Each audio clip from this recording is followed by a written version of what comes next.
Right. Just start blurting out. Listen up. Everybody on the call. If you want to say something, you're going to say shalak. Then you're going to wait to be acknowledged. That's the key right there. You're not going to overtalk our elders. You're not going to overtalk the brothers that are speaking. Okay, you're going to wait to be acknowledged. And we're glad that you're a ball of fire there, Brother Emmanuel. Okay, so let's kind of calm it down, okay? Let's kind of calm it down. Okay, and wait to be acknowledged. All right, hey, go ahead there, Brother. I'm sorry. No. That was good word right there. So, yeah, like the brother said, the way we do it, Brother Emmanuel, like as you say, Salakia, you gotta wait for me to acknowledge you before you start talking. Because if you don't, other people are gonna, think it's okay for them to just blurt out when they're ready to talk, and that's gonna start chaos. So I don't want to start having to mute everybody on the call. I want y'all to be able to talk. But if you get out of hand, that's what I'm gonna have to do. So just make sure y'all stay in order. But I appreciate you saying what you were saying. You feel? But for right now, since I'm about to start the class, if y'all have any questions, just hold them to the end. You know what I'm saying? And write them down if it's got nothing to do with the lesson, and we'll answer them at the end. Because this lesson is not going to be too long. Y'all will have enough time to ask me all the questions y'all want. So, yeah. So you go live on YouTube, you have a whole phone. You gotta put the phone down. Got you. So, Khan. You said what now?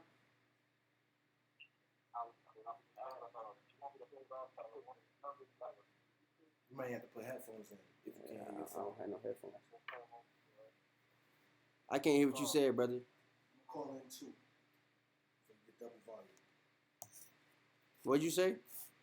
He's low. You can't hear him. Yeah, I don't know. He said.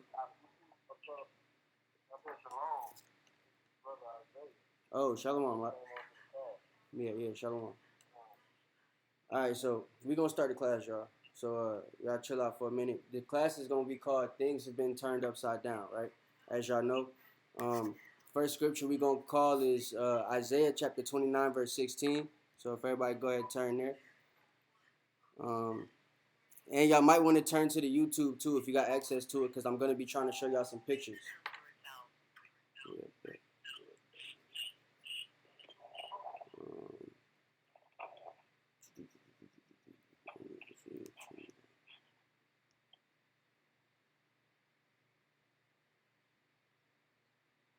All right, so everybody got Isaiah chapter 29, 16?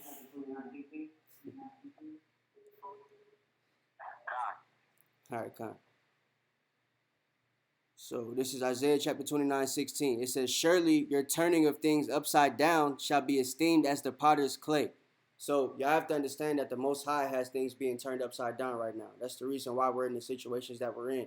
As far as, all these fake Israelites that aren't claiming their brothers and treating their brothers bad out here in the streets, talking down on Israelites.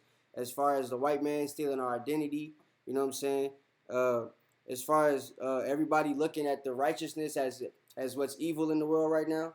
So it's a lot of things that have been turned upside down, a lot of things that aren't natural and normal that have been, that's like being esteemed as what's not right. You understand what I'm saying? So that's what we have to get at right now. We got to get back to learning what's right according to the scriptures and teaching what's right. Because what's been not, or like what isn't right, rather, has what's been perpetrated throughout the earth, and we need to change that. So, reading on to Isaiah 29 and 16, it says, for shall the work say to him that made it, he made me not? Or shall the thing framed say to him that framed it, he had no understanding? Because that's basically what a lot of people are saying now, right? We got transgenders out here making it seem like the Most High makes mistakes because they're not cool with the what happened? You good? Just teach. Because they're not cool with the type of things that's going on as far as the way they were made. They think they should be a boy or a girl or whatever if they're not, a boy or a girl. So that basically that's them saying this, He made me not, or shall the thing that framed it say to the thing that framed it, he has no understanding? Because they think the Most High has no understanding of who they are or what they should be. It's that type of stuff that's going on in the world. That type of understanding that has us so messed up right now. So we got to get out of that. So what are the different type of ways that the white man has basically turned things upside down, right? Has perpetrated his lies throughout the earth. Obviously, one of them we know is the image of Jesus Christ, right? So we can start with that. Y'all can turn to the book of Sirach or Ecclesiasticus, chapter 14. This is a scripture most of y'all should know. You know what I'm saying? If you're new to the truth, though, it might be something that you haven't learned yet. A lot of Christians struggle with this coming into the truth because, well, you know, it's just something that um, they struggle with because they're not used to following history and the truth of the Bible as far as it's concerned. So many of the things that they do are contrary to the scriptures. Many things that they preach and many things that they worship are contrary to the scriptures. Right. And this image of Jesus Christ is one of them. It's the beginning of the sins. You understand what I'm saying? Telling people to stop hanging up to go to the live if they want to talk. Salakia, it's Wisdom of Solomon, chapter 14.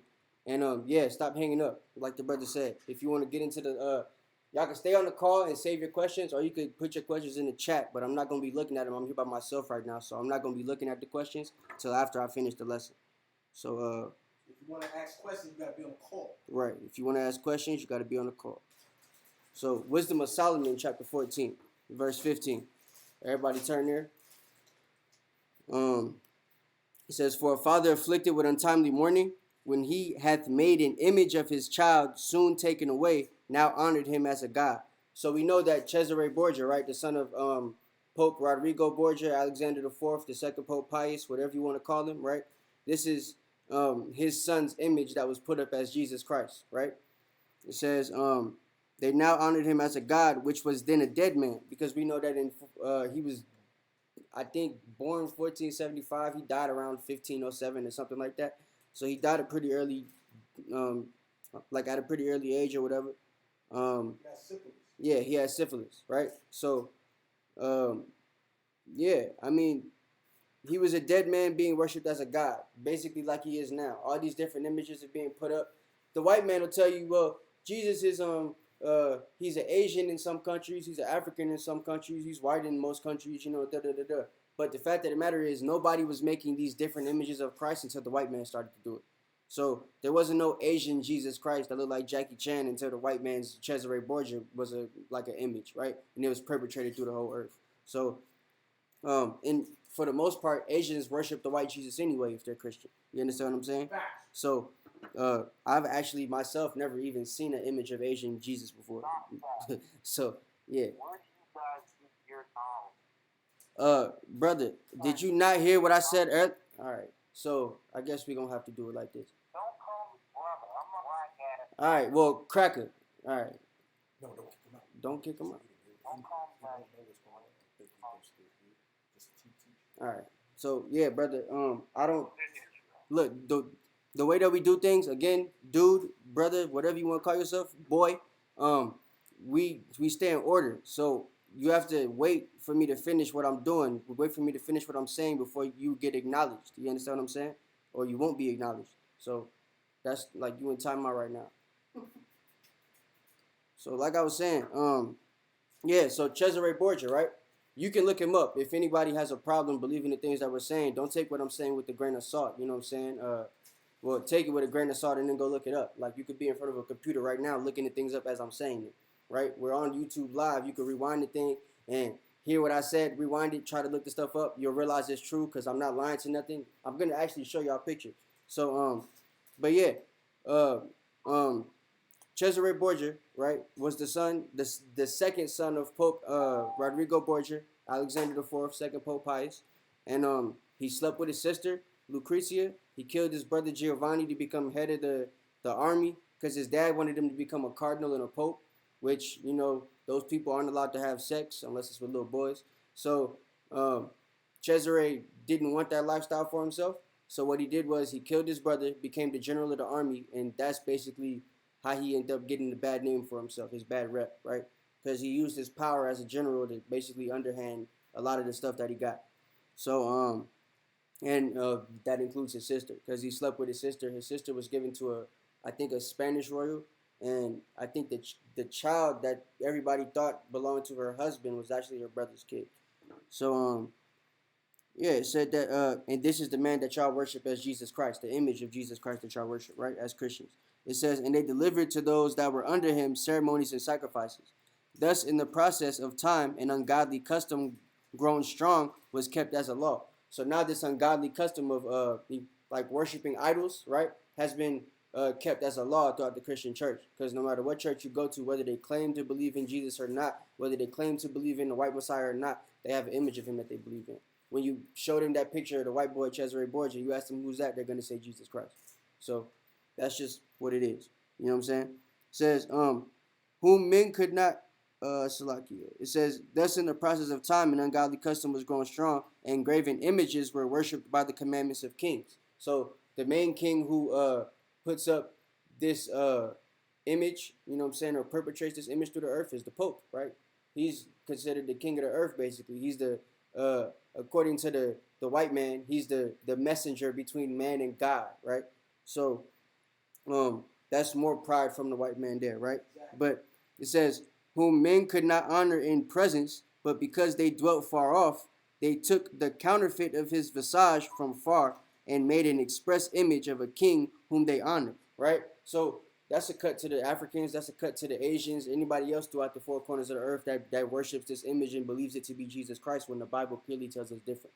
So brothers are asking us where we get our knowledge from. Whoever the dude was that called in, since he don't want us to call him a brother, the boy that called in a minute ago, we get our knowledge from the scriptures, right? In history, that's completely where we get our knowledge from. All our knowledge comes from the Bible, and it comes from, yeah, Shalom. Who is that dude? Stanley Walton, the water. But yeah, so that's what we have to do, man. We have to get back to worshiping our true images, right? And believing in the truth of the Bible, because that's where the truth comes from, right? The truth is the scripture. So we have to get back to believing in the truth, right? And stop believing in the lies and stop perpetrating the lies that the white man has brought throughout the earth. So it says, whom men could not honor in presence because they dwelt far off, like because, you know, Cesare is dead, so anybody's far off from him, right? Nobody could talk to the man, nobody could shake his hand, give him a hug, nothing like that, because he's been dead since 1507, right? So it says they took the counterfeit of his visage, his facial features, right? They took a counterfeit image, painted picture, one by Leonardo da Vinci, the other one by Cesare's estranged boyfriend Michelangelo, right? And then it said, and made an express image of a king whom they honored, to the end that by his that by their forwardness they might flatter him that was absent. So they were trying to flatter a man as a god that can't even see the images that they made right now, right? Because he's at rest. And he won't see them ever, because by the time he gets resurrected, he's going to be a slave in somebody's plantation. You understand what I'm saying? So it says, also the singular diligence of the artificer did help to set forward the ignorant to more superstition. So the reason it says that is because ignorant people, i.e. the Christians, the Catholics, all those people that don't read the Bible but claim to believe in it, they're ignorant to the fact that they think that the images of Jesus Christ don't matter. The true image of him doesn't matter, right? Because they'll tell you that to your face. You'll ask them, what does Jesus look like? And they'll say, it doesn't matter what Jesus looked like. The main reason is because they know he was a black man of color, but because he was a black man of color, and because of the universal doctrine that the Christian church pushes, they want you to think that you know, they want you to think that it doesn't matter, or that the color of him shouldn't be matter. It shouldn't hold any weight, basically, because he came to save everybody, which is a lie. So that's all they care about. that's all they care about. That's it. But they can't give us scripture to prove that he came to save everybody. So, you know. So that's the first. He said, "Go and preach unto all nations." Go and preach unto all nations where the Israelites are, bro. You know what I'm saying? He said, "Don't go into the way of the Gentile." You know what I'm saying? So, so that's the first cut, right? That's the first way that the white man has turned things upside down with this image of Jesus Christ, right? Because you got to think about it. How else could they make a universal doctrine universal, right? If the Old Testament, everybody knows this. Christians, Catholics, Muslims, whatever, right? Hindu, everybody.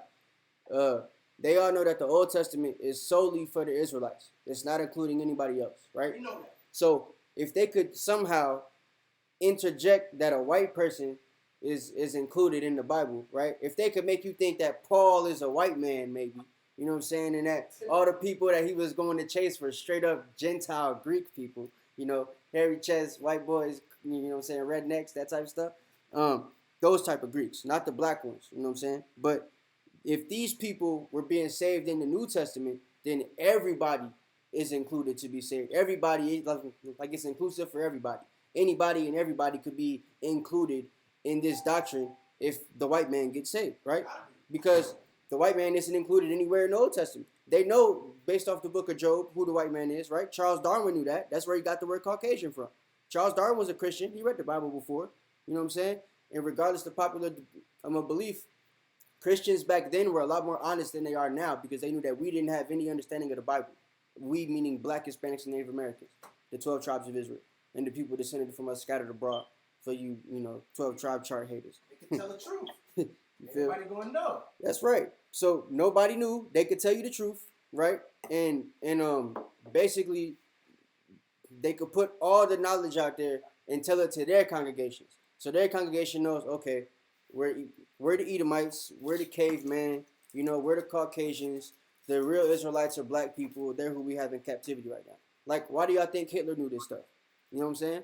Hitler grew up a Jew, left Judaism to become a Christian, an Orthodox Christian, right? So back then, Orthodox Christians believed in a black Jesus, right? That's why the Russian icon book still exists, because Orthodox Christians kept all those black images that were originally painted by the Byzantine Empire, right? And basically hid them throughout the earth, depending on who was ruling what, if they were Orthodox Christian. That's why you have all these different images that are scattered throughout the four corners, because all these different people who are from our nations and all the people that weren't from our nations that were worshiping our gods still painted pictures that look like us, right? So, that's the first thing that they did. They changed our images, right? Now, once you change the images, you make a white Jesus. You change the doctrine of the New Testament to include everybody. The next thing to do is to change the identity of the real Jews, right? So, if you want to include white people and make them the top nation and make it inclusive for everybody on the planet with the white man leading the nation, as it says in the Bible, they're the head of the heathen, right? They're they're the most despised of the heathen, but they're the ambassador of the heathen too, right? So, yeah, that's smooth. So, the second thing that they did to turn everything upside down was created fake Jews, right? The Jewish people. You understand what I'm saying? So, y'all know where we're going to go next. Let's go to the book of Revelation, chapter 2, verse 9, right quick. Then we're going to get into some pictures. So, book of Revelation, chapter 2, verse 9. It says, I know thy works in tribulation and poverty, but thou art rich. So, it's obviously talking about the blacks, Hispanics, and Native Americans, and the Israelites that are scattered throughout the four corners of the earth of Negroid and Indian descent. Because these people are like, we're going through trials and tribulations right now. You understand what I'm saying? We have been our whole time on this planet, basically since we stopped following the law, statutes, and commandments. We've been in poverty, right? Most of us throughout the four corners of the earth, they'll say that we live in the ghetto, right? What's the ghetto symbolic of? The definition of ghetto, when you go look it up, it says it's the place where the Jews reside, right? We don't know white people for being raised in ghettos, right? The place they got that word from was from back in 70 AD when the white man was ruling over us, right? They had a fraction back then called the Boule, which has been resurrected now, and they were basically the gatekeepers for the white man. They got to live in the nice areas, you know what I'm saying? That's like the Potomac, Marylands, and the Prince Henry counties and stuff like that. You feel me? Where all the affluent black people live now, and all the regular Israelites were in the ghettos, right? The trenches. That's where like Nazareth was and stuff like that. You feel what I'm saying? That was a ghetto. So that's where Yahushua comes from. Yahushua is from the hood. You feel what I'm saying? So just like many of us. So it says, I know thy works, tribulation, and poverty, but thou art rich. It said, I know the blasphemy of them which say they are Jews and are not, but are the synagogue of Satan. So we have to understand that they're the synagogue of Satan, right? They're the chief house of Satan. That's what synagogue means. And they still worship in synagogues today. The only people that call their house of worship a synagogue is the chief house of Satan to this day. That's the Jewish man, right?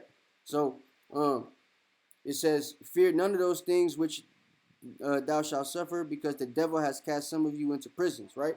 These Jewish people have basically started the prison system that we're operating off of right now. They employed the where they basically put up the money for the slave ships to have them built and everything, and to carry us across the waters through the transatlantic slave trade in the diaspora. So they have their hands on a lot of different things, right? A lot of different atrocities throughout the earth. Uh, the water to Russell Jefferson, the water to Malak Manatazak, and the water to Stanley Walton once again for y'all donations. Um, Everybody turn to Revelation chapter 3, verse 9 now, right? Let's get more on these fake Jews. I know these scriptures. It says, I will make them of the synagogue of Satan, which say they are Jews and are not, but do lie. Behold, I will make them come and worship before thy feet, to know that I have loved thee. Because thou hast kept the word of my patience, I also will keep thee from the hour of temptation, and which shall come upon all the world to try them that dwell upon the earth. Behold, I come quickly. Hold fast to that which thou hast, that no man take thy crown. So that's what we're doing out here, right? We're trying to get back to these law, statutes, and commandments, right? Because that's what we have. We're trying to keep these feast days to the best of our ability, because that's what we have. Keep the Sabbath day holy, because that's what we have. And keep this stick with the 12 tribes on it, right? Because that's what we have. So that's what we're going to keep pushing through the four corners of the earth, because that's what we believe to be true. And it says right here, right, in red letters, to hold what you have, right? Because he's coming quickly. That's what we're going to do. We're going to hold what we have. So we have to remember that the white man has given us a lot of lies to look at, right?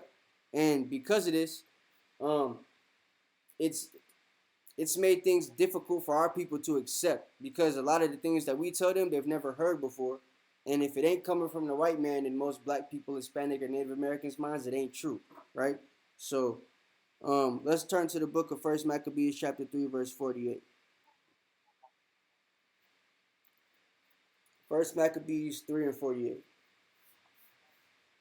Because the third thing that the white man did, right, after he puts Jesus Christ, Cesare Borgia, up there as the image, right, the white man, I call Jesus Christ Cesare Borgia, for those of y'all that don't know, right? Because to me, the black man should be called by his rightful name, which is Hamashiach Yahushua. So I don't consider the name Jesus Christ to be, the Messiah. I consider that to be 100% Cesare Borgia, because he didn't have that name till that picture was resurrected, right? So actually, the picture was resurrected before the name existed, because the letter J didn't exist till after the picture. So the water. Who was? If they do. How you get this? Scroll. No. I was trying to get something off the screen. But so book of 1 Maccabees chapter 3 and 48. It says, and laid open the book of the law, wherein the heathen had sought to paint the likeness of their images, right? So I want to show y'all something right quick. Let me show y'all can hear it. Hold on a second. All right, so look. I want to show y'all something right quick. This right here, right? If y'all can see it, let me make sure y'all can see it. Yeah, kind of. So look, this right here, this person, this is Paul. This is the prophet Paul, actual image of Paul from the Russian Icons book, right? So y'all let me know in the chat if y'all can see that. Can everybody see this picture? All right, Con. So this picture right here is Paul, right? Obviously, y'all know who Paul is, right? The prophet of the Gentiles. What the white man will do is he'll make you think that Paul was a straight up cracker, right? That's what they like to do. They would like to have you believe that Paul is a white man. Say I typed in Paul on Google. Now we just type Paul. It's Chrome. Word. I can't spell. Did you make it so that people can see it? Yeah, they can see this. Can it? They told me just a second ago. Yeah, they can see it. Yeah. So look. Who the hell is that? When you look up the prophet Paul, does this look like the image of the man that I just showed you guys? Look at all these pictures, man. Hey, you should get Mark. You got that picture? I don't have that picture. Google that. Mark icon. That's Jake. He look like Canard. Look at this, bro. Here. You see, this is the Prophet Paul that they want you to see. And, hold on. Mute your phone. This is Paul, the actual image from the Russian Icons book, right? That's Jake. This is a Jake. It's a black man right here. You feel? Let's go ahead and look up Mark right quick. Let's see. Yeah, Mark, and type Mark, type Mark, Lion, Apostle.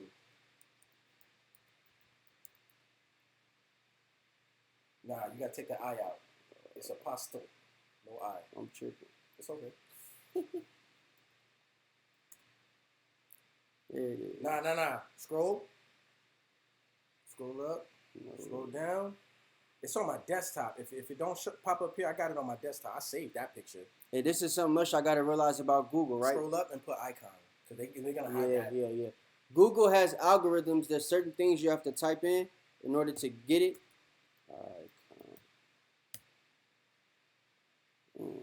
This one. Nah. Damn. That is Jake. Just scroll down. Scroll down. Go to Wikipedia. Just type Mark Bible, and let Wikipedia pull it, because that's where I got the picture from. Scroll down, Saint Mark. Yeah, click that, because I want the people to see this. Scroll up, because they're gonna just tell you Saint Mark, the person himself, Saint Mark. You know what I'm saying? Mark the Evangelist. Click that. Now look at white man. Scroll. White man, scroll. See this image too. This image is white man, keep scrolling. White man, keep scrolling. Now, Jake, look what they hid from you. Look at the Russian. Look at the icon. Look at that. That's Jake, son. Y'all see this? Everybody can see this image right here. Yeah, I see that. That's Jake. Let me make sure you can see this. He about to save that. Can everybody see this picture? Yeah, check the chat. Yeah. Everybody can see that? So look. It look like Canal. You feel? It do though. That's just crazy. Acknowledge all the people that help us out. Yeah, I already hit it. This is, Shalom Ramon Rogers, the water. They look like a cold. And Joel Gandhi. But, yeah, man, this is St. Mark, right? Prophet Mark. What else we got? Check this out. This is King James, right? They try to tell you King James is a ruddy man, red and everything, right? I mean, King David, Salakia. This is King David. Asaph is in one of these pictures too. I believe he's this one. The chief recorder. The one on the last, like the last dude with the one before the last with the book in his hand, right? So Asaph is the one you see to the very right with the pen and paper. He's the recorder. He's recording, and then you see everybody else with the instruments. Those are the actual musicians of King David. So here you go, right? A Russian icon of King David, and he's a black man. He's not white. You feel? But as we go into, let's just type in King David right quick. Look at this. Look at these images that they're giving you, man. You see this? Look at all these white boys. Where they come from? All these Edomites right here. You see? Scroll down. Yeah, I see that. So that's the closest image they got. This is the closest thing they have to actual King David on this whole entire Google search, right? And he's still a ruddy dude. They still tried to find a reddish looking black guy, right? With like red hair and red undertones and all that type of stuff. So that's what the white man does, man. You know what I'm saying? This is literally him changing the likeness of our images, right? Painting the heathen. Let's look up some people in history, right? To prove to y'all that we were mating with the enemy. Somebody says Salakia. What was the name of that book? You said Russian Icons? Yeah, Russian Icons. It costs a lot of money though. It's expensive. You're gonna have to find a way to Google search these images. Thousands of dollars for that book. Yeah, because they don't want us to know what's in it. You understand? Check this out. This is the Byzantine Empire ruler Manuel I, right? He's a Jake, regardless of what people would say. He's a Jake. He's not a a Japhetite, right? He's an Israelite that took over the kingdom after Septimius Severus died, right? And guess who he's married to? Maria of Antioch. Y'all know who Antioch is? Does that name sound like does that name ring a bell to y'all? Huh? Maria of Antioch is a descendant of Antiochus Epiphanes, right? On the female side. So we even had Jakes that once we got into power that were getting with real enemies of ours. You understand? Descendants of real enemies to try to keep power, try to mend fences, and that's how we got caught up in paganism. You understand? Because there was a time when we were trying to regain our rights and everything and get back to following the law, statutes, commandments after we took back the kingdom of Rome, but we failed. You understand? And Emmanuel is a product of that. So as you see, he's here in an interracial relationship with Maria of Antioch. Okay? So if you look up Emmanuel the First,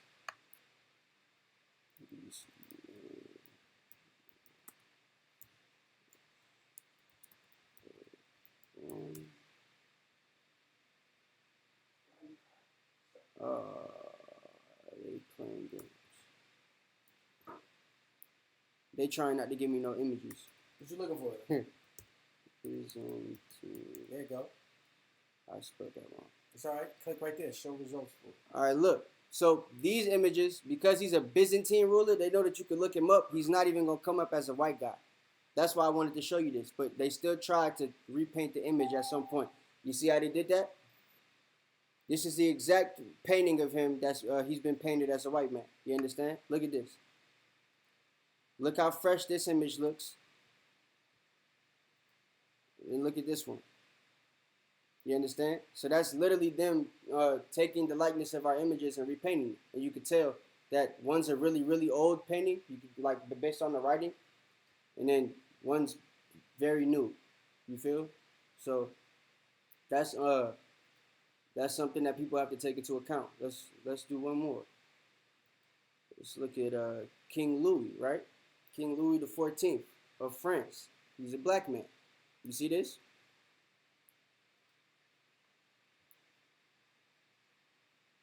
Right, yep, Russian icons, Vladimir Ivanov. So this right here is, like I said, King Louis XIV of France, or 16th. Louis XVI, Salaki, of France, and he's a black man, okay? You already know once you look up Louis XVI on Google search, it's going to be an Edomite.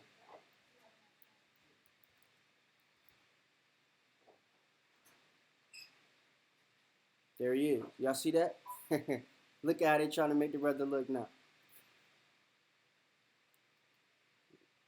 This is who they say Louis XVI is, right? Look how new that image looks.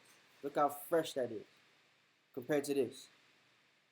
This is a painting from back then, back in those time periods. That's been the painting has been copied. That's why it looks like that, like through an actual copy machine. But this is a brand new pastel painting from probably like 1800. You understand? So they're literally trying to paint him as a white guy. So these are things that you have to kind of do your research on, and it'll like show you the extent of how deep the white man has gone to try to really change history as far as the paintings and images go. Because what black person is going to believe that we ruled the whole earth if everywhere you look there's a white person in all the pictures that you get, right? So that's something that people got to take into account too. Why is it so important for them to do this, right? Because if they don't perpetrate these images, then it's not believable that they took over the whole planet, right?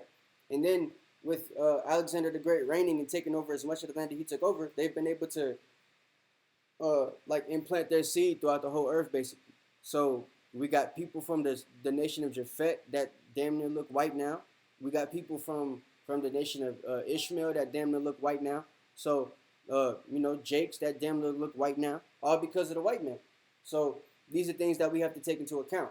But just because they mix with them, just like you saw with Emmanuel and Maria of Antioch, Maria's kids would still be Jake because she was with Emmanuel, who was a Jake, right? But we don't know what those kids look like. They might have came out really light skinned. I know some of them had red undertones in their hair.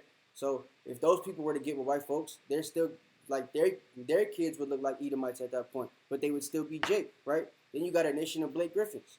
You feel what I'm saying?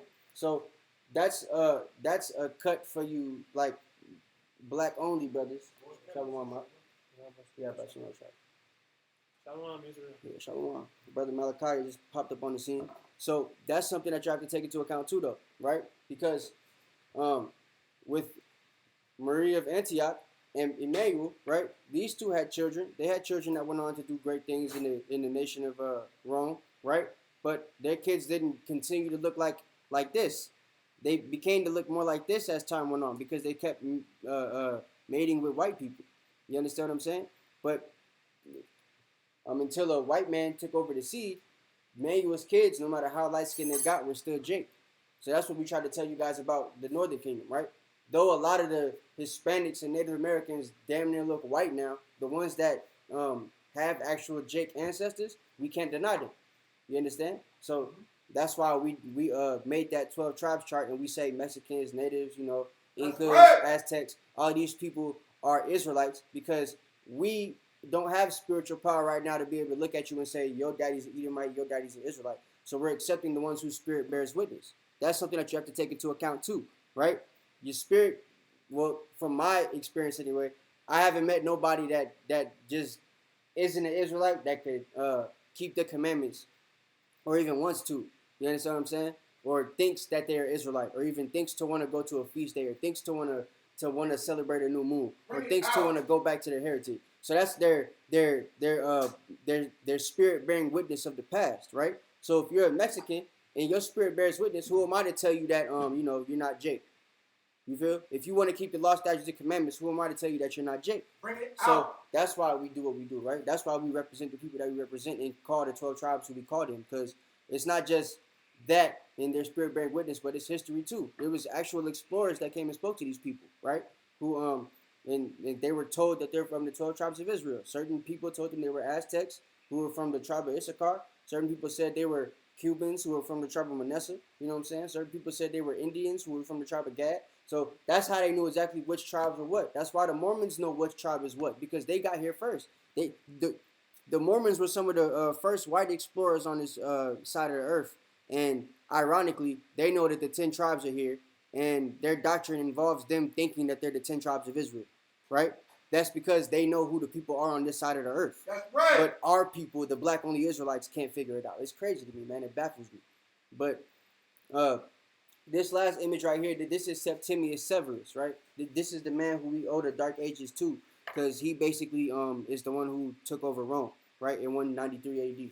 So, and as you see, I put the image up where you can see the actual icon image of him as a black man, and then you see the image of him of the sculpted image. They couldn't make woolly hair back then, so all the black people got like curly hair, and they would rip off the nose because they were able to give us broad noses back then. So that's just something for that. Before I move on, let's get James one time for y'all boys, right? Everybody can still see these images, right? I had another picture I wanted to show you guys from my email, but I didn't get to receive it. Let me make sure it's not. Yeah, it's not. Yeah, you can help me. So right quick, we're going to do this, right? King James. As y'all see here, we got the fake image of James right here, right? All these different fake images of him. And we got the real image of James. So the next time I come on here, I'll show you guys some stuff, but because I couldn't get it on my phone to send to the email. But there's a Google search you could do as far as the algorithms of Google are concerned. The reason I wanted to show you guys these pictures with this lesson is because the way Google works is it has algorithms that you have to basically type in certain Google searches to be able to find certain answers to things. So a regular person who has no recollection of the truth, no knowledge of the truth, when they do a regular Google search on King James, they're only going to get white images, right?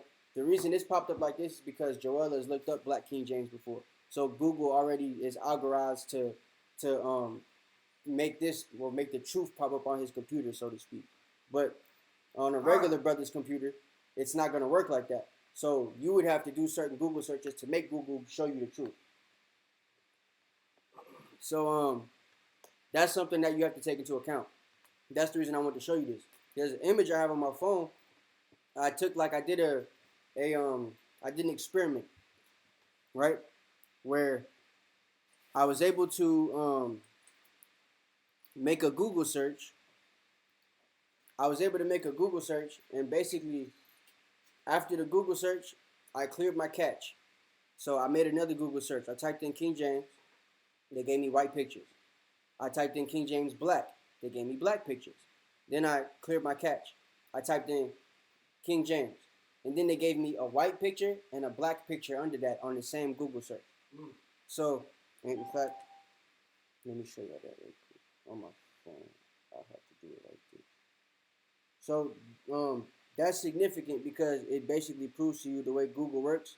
They're literally hiding this information from regular people's phones, regular people's internet, because they don't want you to be able to see it. See? Look, if y'all can see that, make it like this. You see? This was just a regular King James search, right? They gave me the black King James, and they gave me the white King James, because I did the Google research, and the algorithm basically played itself. So because I had typed in so many times, and they gave me so many different images, so many different truths, basically, that once I typed it in the last final time after I got both results, they had to give me both results. So if a regular Christian was to see this after they type in King James, what's it gonna make them think, right? Like, okay, which one's the real image? Then it makes you think why they have a black image of him in the first place. And then that's when I found the book, right?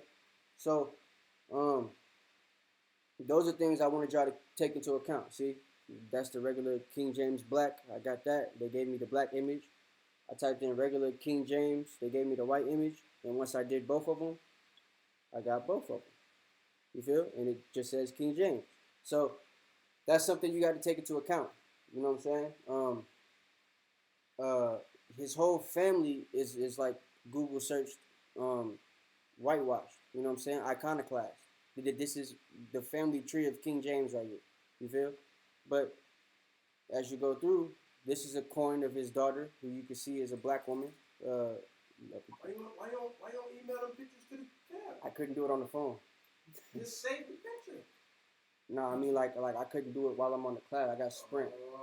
I can't send messages while I'm on the phone. Look it up on the browser. Look it up on. You think it's gonna pop up? You found it already. Shit, not on your computer though. The people want to see that. Let's see. Elizabeth.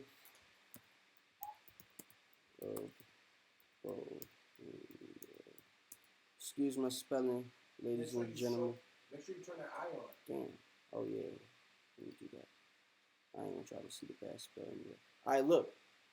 So we got Elizabeth Stewart of Bohemia, right? This is King James's daughter. So as you see, they got her painted as a cracker, right? But when you look, black. And I just started doing this. The reason I found all this stuff out is because I just started doing this for random people. I would look up random names in history that I know were rulers or whatever around the 1500s, 1600s, 1300s or whatever. And I would just type in their name. And if I see them as a white person, I would type in black afterwards and see if a black image pops up. Most likely, if it does, they were a black person. So this is the coin that I was trying to show you all. And there should be other pictures of her too. They didn't take them off the internet because I got them on my phone. I hit her trying good. This algorithm. It didn't take me that long to find her before. But so that means Google is cracking down on the algorithm. But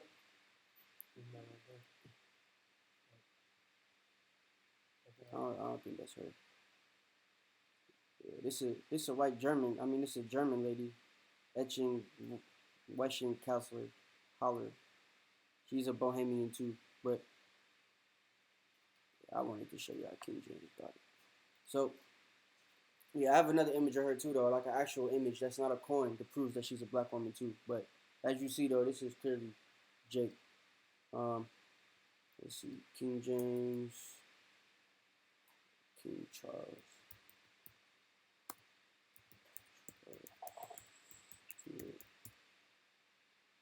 Look at this. This is King James' first son, right? Obviously, they got him listed as a cracker.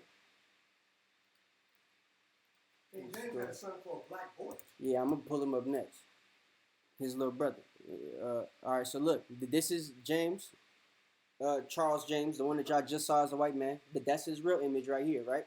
So let's go back. This is what they have him looking like. As far as the fake image, you see they give him the nice little curly beard with the goatee and the long hair and everything, because they're trying to make the white image look just like the black image. See, that's probably a better picture. But then, like, the simple word black gives you the right image. Now you've got the actual painting of Charles, right? His younger brother, or Charles II, his grandson, I should say. This is the black boy right here, the darkest one in the family, right? So he was the second to last ruler of the King James family. Look at his face, yo. Look how dark he is, man. But look at his face. Do that look like a white dude? That look like a black man that shaved his beard. You see that? Tell him by his nose. Yeah, right. And this is his nephew right here. He's the last ruling monarch of the James family, and he didn't die till like 29, 1766. You feel? I forgot his name. I got him on my phone. That's Jake. Louis de Rouvroy, Duke of Saint Simon. So you got it, bro. But this is a duke, right? A duke of France. That's Jake. And he's Jake, clearly Jake. You feel? And it was also easy for them to repaint our pictures because, as you see, Jake never grew a full beard back in this time for some reason. So they could just like shave off a brother's face and draw whatever they want, whatever type of chin they want or anything. And it'd be easy for them to draw a white man because we never put a beard on our face. It was hard for them to do with King James. That's why the images of King James have to look so much like him, because he had facial hair. So that's probably another reason why the Most High tell y'all to wear a beard, because the white man can't just take his Scroll image. down. Scroll down. Who is this? That's James. That's Jake. Oh no, that's a French brother. Who is this brother? I never seen him before. That's Jake. Who is this? Oh, they don't even want to tell you who this nigga is. His name Moulay. Mooly. That's what they call us. That's what the damn. They call us a Moulian. That's what the Italians call us. Moolies. That's crazy. But yeah, man. So that's just a little bit of history as far as the pictures are concerned. I don't want to go too long with that. You know what I'm saying? I just wanted to show y'all that right quick so that y'all can see as far as the iconoclasm and stuff is concerned. This is real stuff. You feel me? Look at King James, man. All the black images of him, all the white images of him that they made. This is based off a book cover, right? The actual cover to this book should be on here someday. Yeah, right here. Look at that. That's the real image of this picture. You feel? And then you got this fake image that they drew. Look how much newer this looks. Right. You see? It's just... That's wicked as hell. It's crazy, man. That's how they do it. And there's another picture like this where they got lipstick on this white boy right here and stuff with like with blue eyeshadow and everything, because that's how they tried to perpetrate the lie about King James being a homosexual. So they used this picture right here to try to do that. Yeah, man. It's another picture of King James. His royal christening picture when he became the King of England, because he was already King of Scotland and Wales. So it's like, this is all type of history, right? This is his mother and his grandson, Mary Stuart, Queen of Scotland. You feel? So, and she's half white. I think she had a white mom, if I'm not mistaken. So, yeah, look at this. You see this? This is what they try to do, man. You got the black image in the middle, the real image in the middle, and the two fakes on the sides. That's basically the brunt of iconoclasm right there before your eyes. You okay? So that's just something I wanted to show y'all. Got that out the way. So yeah, King Arthur was definitely a brother too. It was a lot of brothers from back then. I think I heard Marlon was black. All the knights of the round table, the reason they were called knights is because, you know, they were black. That's why they're called knights. Dark skin. So it's a lot of that type of stuff that you got to look into, man. Just as far as doing the research, the history is concerned. That's why I like to teach the history aspect of it, because it basically shows you how deep that the white man went to try to hide our truth. You understand? And they're still going deep to try to hide our truth. So that's three ways right there, three main ways that the white man has gone about flipping things upside down, trying to change history, right? To try to include himself in something that he was never included in. So let's get Zechariah chapter 11. Another thing, obviously, that they've done is they separated us as the tribes and made us separate people, right? So there's Negroes, there's Jamaicans, there's Bahamians, there's Saint Tomians, there's all type of people, right, that got off the same boat. Haitians that consider themselves to be different people, right? There's people who've been over here the whole time, Native Americans, Hispanics, right? Just to be collective with them, who have been over here the whole time that consider themselves to be different people, right? That's because of the white man.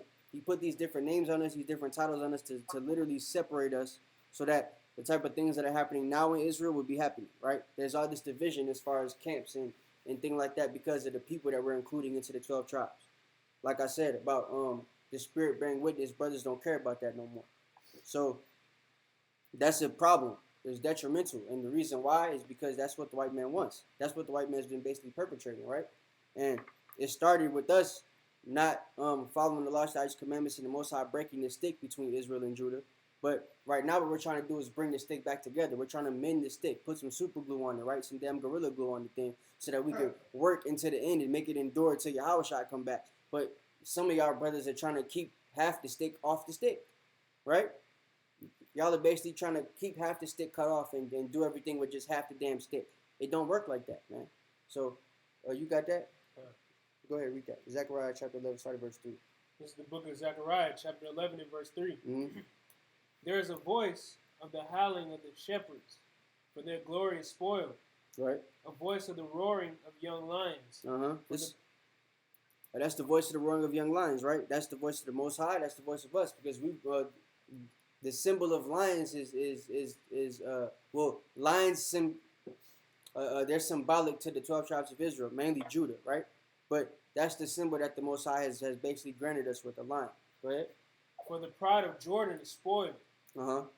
Thus saith the Lord my God, feed the flock and of the feed the flock of the slaughter, whose possessors slay them and hold themselves not guilty. And that's where we are right now, right? He's been feeding the flock of the slaughter, right? We're trying to wake up to these law, statutes, commandments. Right now, he's feeding us with truth. We've been fed with lies the whole time that we've been in this land, right? But right now, the Most High is trying to feed us with truth. So that's what we have to do. We have to take this truth, right? Some things are hard to understand. Some things are easy to understand. Some things are hard to make sense of. But sometimes you got to put the medicine in the candy and make it easy to consume. And that's what we're trying to do now, right? Go ahead. And they that sell them say, blessed be the Lord, for I am rich. Mm-hmm. And their own shepherds pity them not. And that's what the white man's been doing, right? They've been trying to basically shed light on themselves being over us by killing us in the streets, doing whatever they want to do with us, experimenting on our bodies and everything, using our body parts to give them longer lives. You know what I'm saying? Right. Like, y'all don't think the queen should be dead by now, bro? She still drive a car, and she's like 98 years old or some shit. So like, you know what I'm saying? How you still driving and not impaired at that age? You know what I'm saying? The reason why is because she got all these young black people body parts in her. You know what I'm saying? She got all these young Jake organs that are keeping her feeling good. You understand? Because most old people, their organs age with their body. That's what slows you down. But if your skin is aging and your organs aren't, you could still move just like a regular person. That's why she's able to move around. She's not in a wheelchair and none of that stuff. Because she keeps having these surgeries to keep giving herself younger organs. And the organ she's using is ours, right? That's why we got so many kids missing and everything like that, because they're literally experimenting on our children, our women, our children, our young boys and everything like that to try to see what they can do to prolong their lives, because they see that they're dying off, right? They see that already they're not procreating like they should be. So in about 20 years, science is telling them that they're going to be extinct in a couple of years already because they're not procreating. So the next best option is to try to make themselves immortal. You understand? And the way they're doing that is by using our body parts to keep themselves going. So go ahead.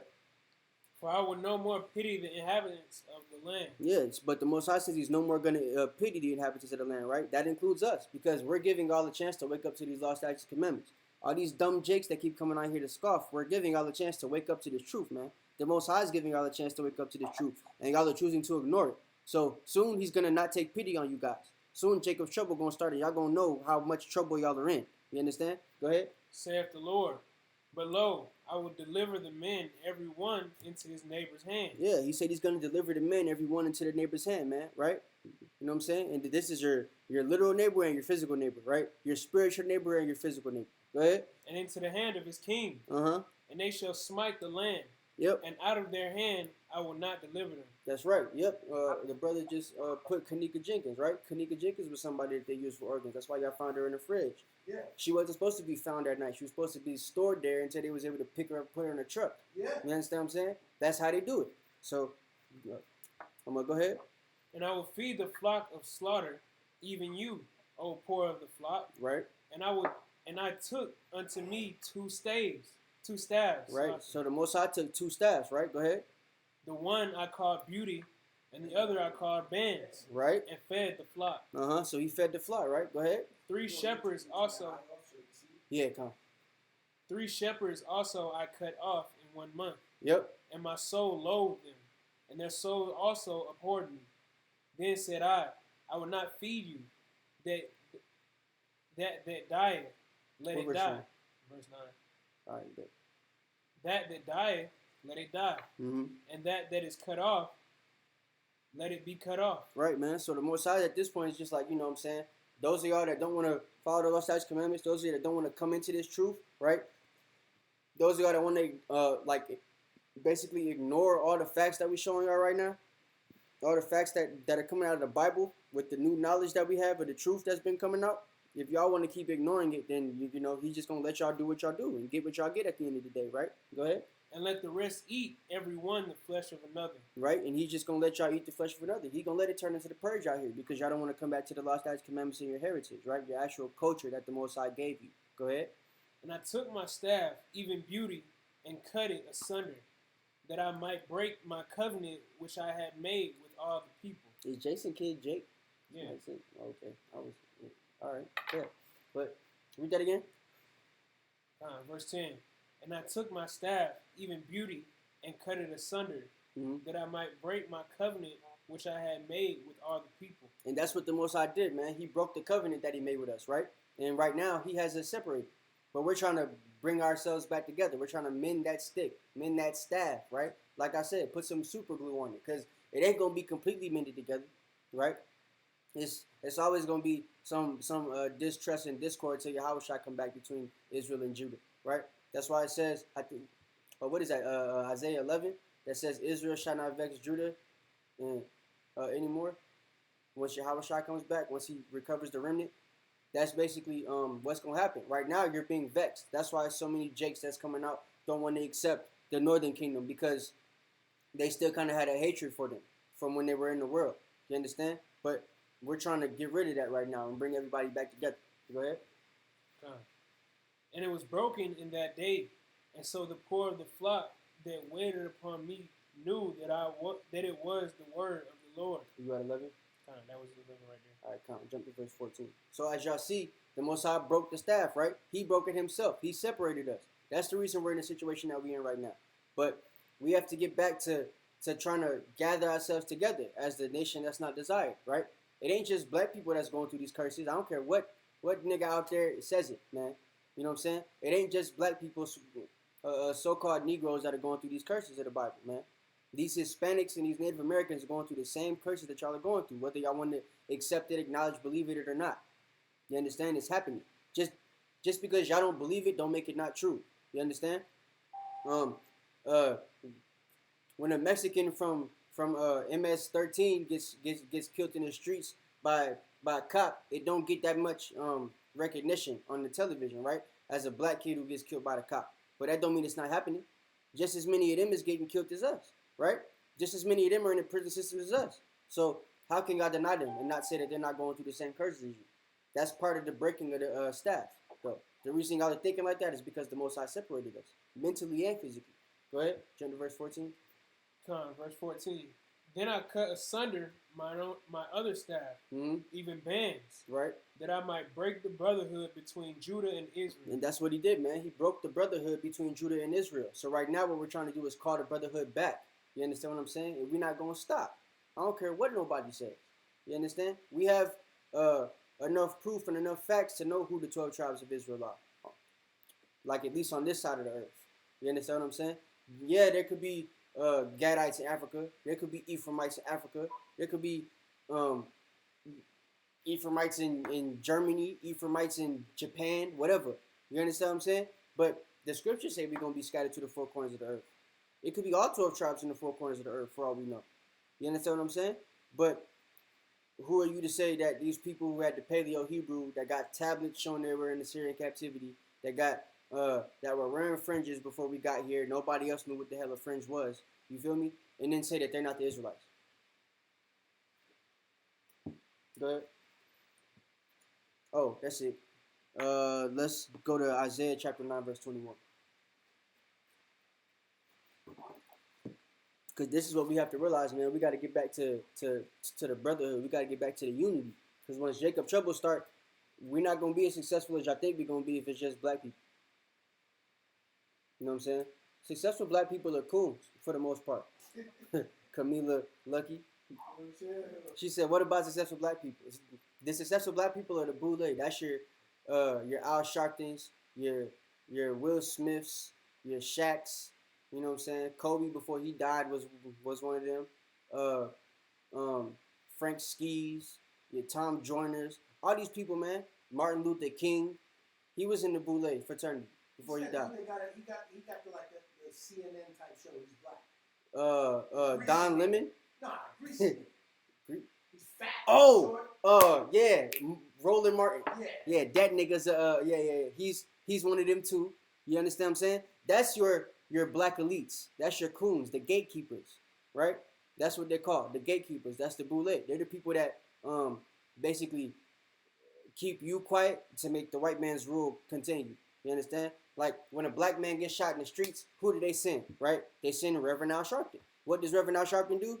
Shut y'all the hell up.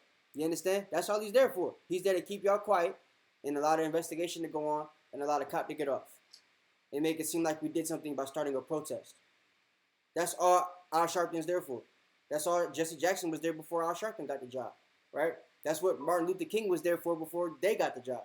That's what Farrakhan is for the Nation of Islam. You understand what I'm saying? That's what these people are. They're the gatekeepers for the crackers. Go ahead. This is the book of Isaiah, chapter 9 and verse 21. Manasseh, Ephraim, and Ephraim, Manasseh. Right. And they together shall be against Judah. Yeah. So you see that? That's the northern kingdom going against Judah. And right now, the southern kingdom's against the northern kingdom as well. It's going back and forth because that's what's happening, right? We've been separated, literally. So we have to get back to bringing the unity to the 12 tribes of Israel. We have to get back to noticing and realizing that it's our spirit that's supposed to bear witness. It's the scriptures and the curses that are supposed to be a sign and a wonder to tell who the true children of Israel are, right? You're supposed to look at the curses, see what people on the planet are going through the curses, and those are who you're supposed to consider the Israelites of the Bible, the 12 so-called lost tribes. You understand? So if you're only looking at if you're looking at the curses from your perspective and your perspective only, and not trying to see who else is fitting these curses, when it's obvious and it's clear, if you're really not trying to be biased about it, then all you can do is accept the people whose spirit bear witness that are from, the Hispanic and Native American nations, because it's clear that they're going through the same thing that Negroes are going through, and they've been going through it 100 years longer, if you want to be honest with yourself, because the white man was in contact before they was in contact with y'all. They lost contact with you guys from 70 AD to 16, I'm not going to say that, from like 70 AD to late 1500s, right? Or middle of 1500s. But they was coming over here, started in 1492, right? So that's a little bit longer that the Hispanics and Native Americans were going through these curses when it comes to the white man and Esau than Jake was, right? And not to mention they had a whole Assyrian captivity 722 100 years before that, or 1,000 years before that. You understand? So go ahead. For all this, his anger is not turned away, right? But his hand is stretched out still. So the Most High's hand is still stretched out against us, man. That's the reason why it's so hard for us to come back and gather together. But as y'all know, one of the goals of the sons of the Israelites is to make that happen. That's to try to right. bring Israel together, right? To try to mend the bands between Israel and Judah, so that we could gather together as a nation not desired and get the hell out of Babylon. Okay? So let's get Jeremiah chapter 50, 33. Let's prove that. This is the book of Jeremiah, chapter 50 and verse 33. Thus saith the Lord of hosts, the children of Israel and the children of Judah were oppressed together. Right. So it says that the children of Israel and children of Judah were oppressed together. Thaddeus Johnson says Hispanics and Native Americans were already in the Americas and have no history with the Torah, unlike us. So Thaddeus Johnson, where did they get the Paleo Hebrew 10 Commandments from that are on the Lost Lunar stone, that are in that other stone in Arizona? I forget what it's called. Yeah, the Decalogue stone, right? Mexico. What about the Tennessee stone, the Lost Lunar stone, the Chief Joseph stone from Assyria, right? How these people have nothing to do with the Torah, but they have all these different stones with Paleo Hebrew on it, right? Where you think the One West elders got the Paleo Hebrew from? Right. Huh? You think they just pulled that out of their behind? No, they saw it on them hieroglyphs that the Hispanics and natives wrote, who have no recollection of the Torah, right? These people who wore fringes and borders of blue, because I'm a Gadite, I know. I got a picture of my auntie on my grandmother's side, who's a Cherokee, right? Aniwaya, who has a border of blue and fringes cut out on her shirts. She always wore shirts like that from the time she was a little girl. How are you gonna tell me that they had no type of how you gonna tell me that they had no type of recollection? And you're an idiot. You say Hebrew Hispanic names. You know that they were not speaking Hebrew. They were not speaking Hispanic languages the whole time, right? You know that they were speaking Hebrew before the white man got here, right? And They greeted them with the Shema. And we proved that when we showed the history of the Caribbean. Right, Columbus, right? Columbus had an actual explorer named Luis de Torres. You can look him up right now, right? Who, when he got off the boat, Columbus didn't get off the boat. He sent a nigga who spoke Hebrew that was known as an Israelite and a blackamoor from Spain named Luis de Torres. He sent him off the boat with a couple of soldiers to go talk to the natives. And you know what they did once he got there? They sung the Shema. And he was able to respond because he spoke Hebrew. So how are you going to tell me that these people who know the Shema, that wore the borders of blue and the fringes, that knew the Paleo 10 Commandments by heart and were able to write them on a stone and were able to go up there and recite them, right? How you going to tell me that they weren't Israelites? Yeah, Native Americans had Hebrew names. In fact, the Native American language, all Native American languages, whether it's Algonquin, whether it's Inca, Pseudo-Altecan, or Inca Altecan, or whatever, right? Whatever languages that natives speak, it's all Hebrew tongue. All of it. If you go look it up in the dialect and see how the words are spelled, you'll even see that the enunciation of the words is completely Hebrew. And there's actual white explorers that said this. I can't remember what the explorer's name is, but he was a guy that came after Columbus, right? Once the Pilgrims were here, and he wrote that it's unquestionable, and it's got to be a fact that the Native Americans are part of the 10 lost tribes, because when you look back at their language, it's unquestionably of the Hebrew. So these people even spoke Hebrew, right? There's stories of them speaking Hebrew while they were in slavery, because natives and Hispanics were in slavery too, right? And they were getting their tongues cut off. They were getting their teeth bashed in just for speaking their language. That's the reason why most natives don't know their old tongues anymore, and all of them speak English now. So you got Hispanics or Mexicans, Latinos that speak Spanish because of the conquistadors, and Native Americans speak English because of the colonizers, right? None of them are speaking Hebrew anymore, but they all had Hebrew because they wrote the Paleo 10 Commandments, right? And they got the stones from the Native Americans. So that's the Native Americans with the stones, and the Hispanics and Latinos that speak Spanish that were writing the Paleo 10 Commandments on rocks. You understand what I'm saying? So they both had these two different things that basically qualify them as both coming from Assyrian captivity, both groups speaking Hebrew at a certain point in time, and both groups wearing clothing that was conclusive to the Israelite attire, right? Because you know Mexicans wear ponchos. What's at the bottom of every poncho? Fringes. Huh? Native Americans wear their garments, right? When they go to their powwows and everything, what do they have on? Fringes. When niggas in Africa wasn't what? Can you go to any Igbo nation in West Africa where they still wear fringes? Because last I checked, even the ones that believe themselves to be Israelites, the ones that started wearing Israelite attire, they wear tzitzits and yarmulkes like white boys.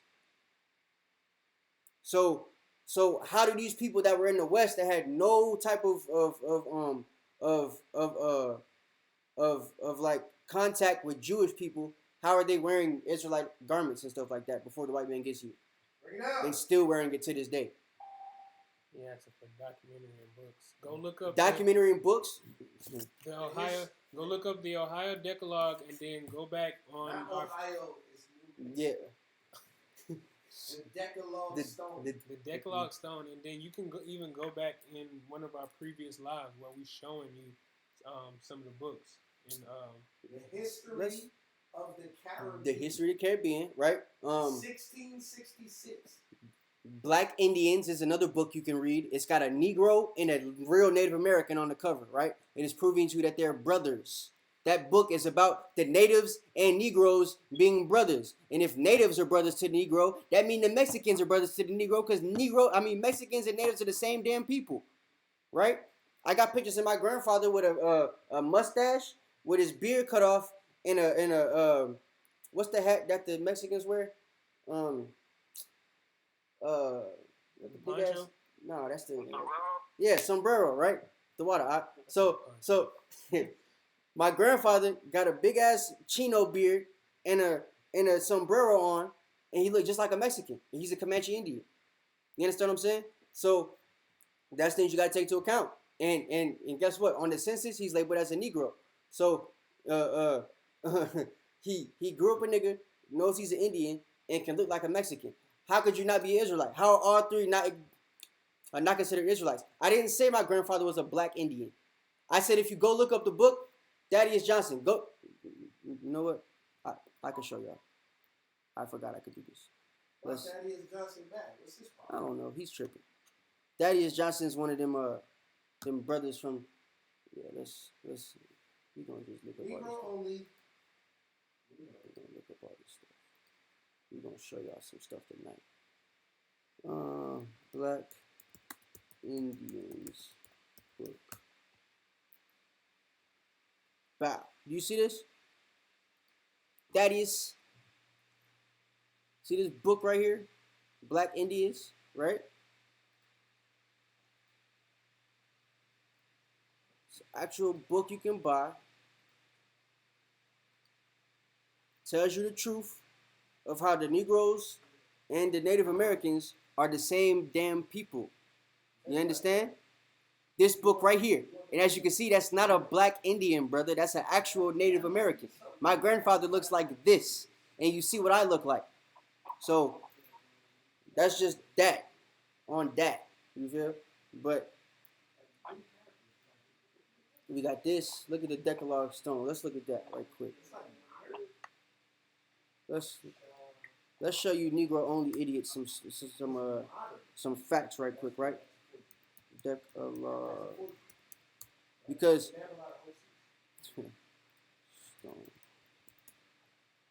look at this. This comes from Mexicans, people. What's he showing? The Los Lunas Decalogue Stone. You understand? This comes from Mexicans. How are the Mexicans writing this? This is Paleo Hebrew. And they know how to read it. There's Mexicans you could still find today that go to this mountain and still recite these words. Still to this day. How you gonna say that they not the people, man? To this day. Deontay Wilder. Look at this, man. Look at these artifacts. What's up, Op? Look at Chief Joseph. I was gonna say, it's also a city in Mexico that's called Pueblo Biblical. It means the biblical. Yes, I know that. I was gonna mention that too. Yeah, Khan, that's big facts right there. Look at this. This is the Chief Joseph Stone. Here's Chief Joseph, right? Actual Native American. I believe he's I forgot what tribe he's from at the moment. It's gonna come back to me. But he's an actual native, and this is a Syrian dialect right here, right? This is a Syrian script. He's got an actual stone proving that he was in Assyrian captivity and that his people are here in this land now. That adds up exactly with what the Apocrypha says, right? In 2nd Ezra chapter 13, when the people came to Arzareth, it lines up with Columbus claiming that Arzareth was the Americas, right? Because these are the people he found, thanks to Louie de Torres, who was an Israelite, who was able to go off the boat and hear the natives speaking the Shema to him. You understand? Which is Deuteronomy 6:4. That's in the Bible. How did these natives have no recollection of the Torah, no knowledge of the Torah, but they know the Shema, which is of the Torah? That don't make no sense, bro. Hey, Deacon said bring it out, man. So that's just Salute that brother. yeah. Shalom the deacon, man, all day. You understand? In fact, he spoke about this just yesterday? Was he talking to a Negro only dude? One of them ducks? Two idiots. I was watching that last night. You understand what I'm saying? This is stuff. In fact, I said it to one of them brothers that's a Negro, like only Israelite. He watched the video, gave it a thumbs up. I still think he retarded though. But you know what I mean? This is what we have to realize out here, man. That the people, we have to realize that these people are actually Israelites, man. And you denying them makes you like, if it was up to me, everybody who's denying them and can't physically see that these people are Israelites, my opinion is y'all got to be 2/3. That's jealousy. Because how we going to be gathered together with you people? If we of the mindset that these are the people, right? They're showing us that they're the people. There's plenty of camps with these people in them that are doing the work, want to do the work, want to teach, right? Want to wake up the people, want to keep the commandments, want to keep the feast days. How are these people not the Israelites? Y'all seen Aaron on the damn video, the fat white boy that came up to our jump? He was cool with the stuff we were teaching, but did he say he want to go keep the commandments? No. Did he say he want to be an Israelite? Joel even gave him a cop out. He said, you can get salvation if you feel that you're an Israelite and you can keep the commandments and to the best of your ability to the end. Maybe you're an Israelite. He didn't say, well, I could do that. I could do that right now. I could keep the commandments till I die. He didn't say none of that mess. He didn't have no want in his body to want to do that. So why are these Mexicans joining camps and you saying they're not Israelites? All these Native Americans joining camps, you saying they're not Israelites? All these Puerto Ricans joining camps, they're not Israelites. All these Dominicans joining camps, they're not Israelites. It don't make no damn sense, bro. It don't. So, yeah, I'm done with that rant. Just wanted to show that. You know what I'm saying? Yeah, Thaddeus is, which of the 12 sons was a Native American? His name's Gad, buddy. He wasn't a Native American yet because we weren't in America yet. And Reuben would be considered a Native American too, right? Because Seminoles and regular natives aren't the same people. Seminole, by the definition, means that you're black and Indian mixed together. You understand? Wow. Yeah. So that's something that a lot of people don't know.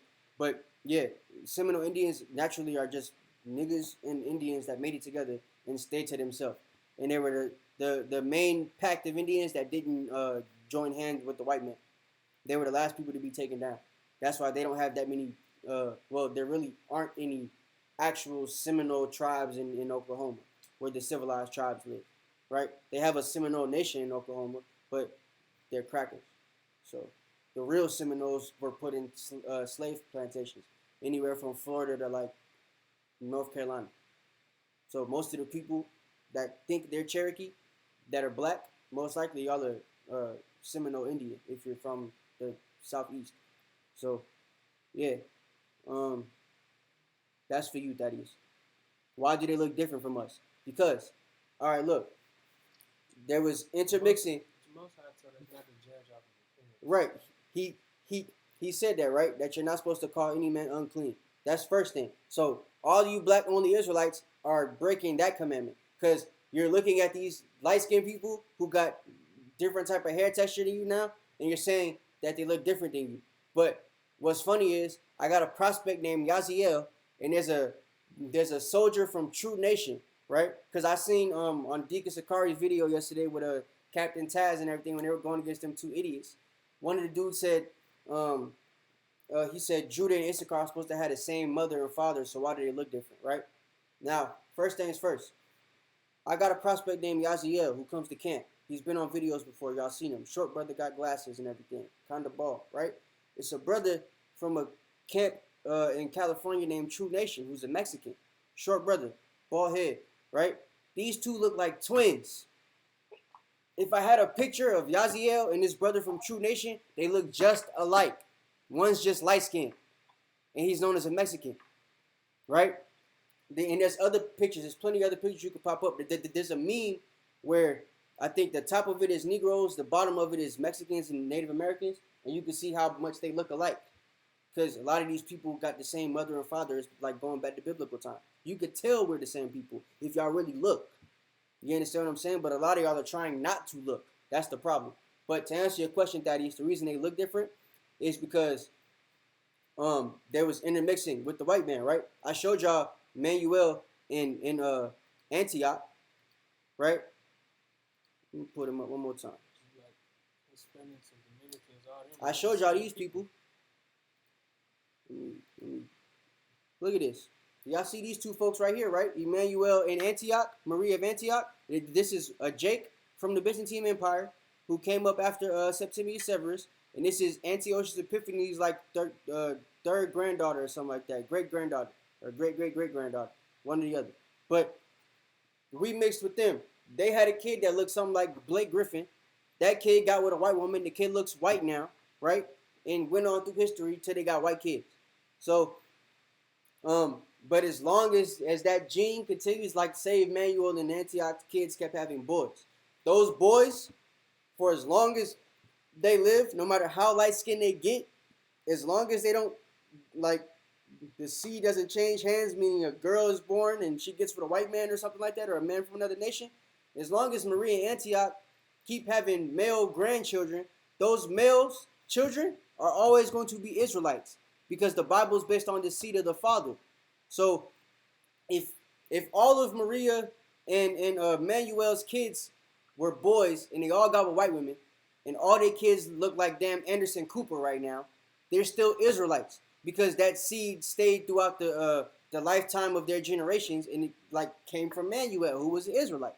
So if Anderson Cooper or this Anderson Cooper looking kid from Manuel and Maria Antioch had a black kid, right, or got with a black woman and now has a quote unquote mixed kid, right, then the kid's gonna start to look black again, but it's still a black kid because the Anderson Cooper looking boy still had Emmanuel the First's genes in him. He still is a product of Emmanuel's seed because Emmanuel's seed was carried down from generation to generation. So these people are still Israelites. That's what I'm trying to tell you. Every Mexican wasn't mixed by a white man. There's a video, what's the brother's name? I think his YouTube name is Thought Provoking or something like that. But the brother's from England. I speak to him sometime. He got a video that he put out basically explaining to you the interracial agenda and how it's been going on for a long time, right? In the video, you can see how even way back during these people's time, there was an agenda with interracial marriages and everything because Esau was trying to keep hold of his kingdom, right? And you know, Jake in slavery, once Jake is a slave and he gets out of slavery, what does he want? The thing that he couldn't have. That's why when we left slavery, so many Jakes started getting with white women, right? And they was getting killed for it because the white man knew that was going to happen. He didn't want that seed to be tainted. So that's when they start killing brothers, started making up lies. That's why you got people like Emmett Till and everything like that, them type of situations, right? Because they didn't want that junk to happen. But after the fact, once the civil rights movement happens and they got us in control, what do they start doing again, right? Pushing interracial marriages and stuff. Now it's at the point where you can't turn on the TV and you don't see a damn interracial commercial or something. Mm-hmm. You understand what I'm saying? It's because it's an agenda that's been going on for a long time. And in a lot of these commercials, you'll see that it's a black man with a white woman, right? Let's take Blake Griffin, for instance. It's like just kept mentioning him, right? Blake Griffin got a black dad, a white mom. He got with a white woman. His kid most likely is going to get with a white woman because that's how he was raised, right? So his kid already looks like a cracker. His kid's going to look like a cracker. But as long as that kid that he has is a boy, the boy is still going to be Jake. He still got Bon Lawyer seed in him. He's still a Levite. You understand? Or a Haitian. Whatever you think the Haitians is. So, that's that.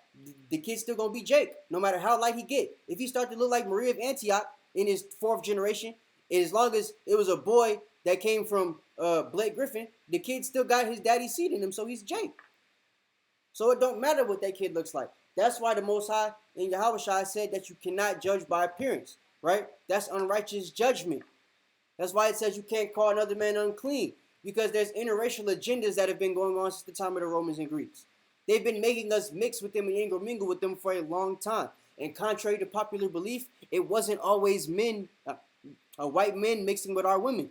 A lot of it was us mixing with white women, because the white women were at the bottom of the they were at the bottom of the totem pole back then. You understand? So just like you see trailer trash likes to get with the black men right now in this time period, ain't no new thing under the sun, right? Ain't no new thing under the sun. It was still black people getting with white women back then in that time period. That's why you had people like Septimius Severus look the way he did, right? That's why you got people like King Louie, King James, his mother, right? King James' mother had a white mom because of that interracial mixing period. She's from Scotland. We were ruling Scotland, still mixing with white women. You understand what I'm saying? So that's something that you got to take into account. It's not always the white man that mixed with black women to make the light-skinned child, right? Regardless of popular belief. A lot of the times, it was us getting with the white women. Even during the time of slavery, it was a bunch of white women that would like to have a black baby, right? That's what would, a lot of the light-skinned kids on the plantation, a lot of them weren't the product of the slave master. A lot of them might have been the product of a slave and the slave master's daughter, right? The daughter got in trouble for that. The baby got to live on the plantation. That baby has a kid. The baby still look light-skinned. That baby has a kid. The baby still look light-skinned. Now you got a bunch of red-looking jakes on one plantation. And they mixing with each other. That's why so many light brown jakes out here. Because there was plenty of plantations where it was just light brown jakes, right? Like, y'all have to do y'all research on that type of stuff. And it was no different with the Hispanics, right? Yeah. If it was nothing but Hispanics, like say Hispanics are in say there's a section of Mexico that's in slavery to the conquistadors, right? The who? Oh yeah, she wild. Okay. The woman carries the seed. Yeah, all right. Okay. So so let's say that a part of Mexico is blocked off, right? And it's in slavery to the conquistadors. What you gotta understand is this: the conquistadors might have they women, right? That they have with them on the plantation and stuff. The women on the plantation start mixing with the Mexicans, right? Now these kids become light skinned. This was part of the interracial agenda that they had, right? These kids would end up light skinned, and as they mix with other people from their own tribe, the tribe becomes light-skinned. The tribe starts to look different. So if everybody from that whole area starts mixing with each other after one person mixed with a white person, right? Eventually everybody gonna look light-skinned. And you know what? It might not have been a white man that mixed with that first light-skinned person, which means that kid's still gonna be Jake. If that kid gets with the next white woman, that kid's still Jake, right? But as they start to mix with another Jake, and they've been like they got 2 white foremothers, they probably look white now. So now you look white, you mix with a Jake. Now that Jake and your baby got lighter skin tone. And then they mix with another person from their tribe. And it keeps going constantly over and over and over again until everybody's light skin and got stringy hair. But that don't mean their spirit's different, because the seed was still Jake. They still bear witness to the scriptures, right? They still could speak the Paleo Hebrew, right? They still go worship the stones and lost lunas and everything. They still have recollection of their heritage and their culture until it gets beaten out of them. You understand? But that's what you got to understand at that point. That it wasn't always a white man that was mixing with these people. That's what the slave master wanted you to think. So that when it comes time to you realizing these people could be related to, they could be your brothers and sisters, you won't want to accept them because you realize that the seed comes from the Father. Oh, they're white folks.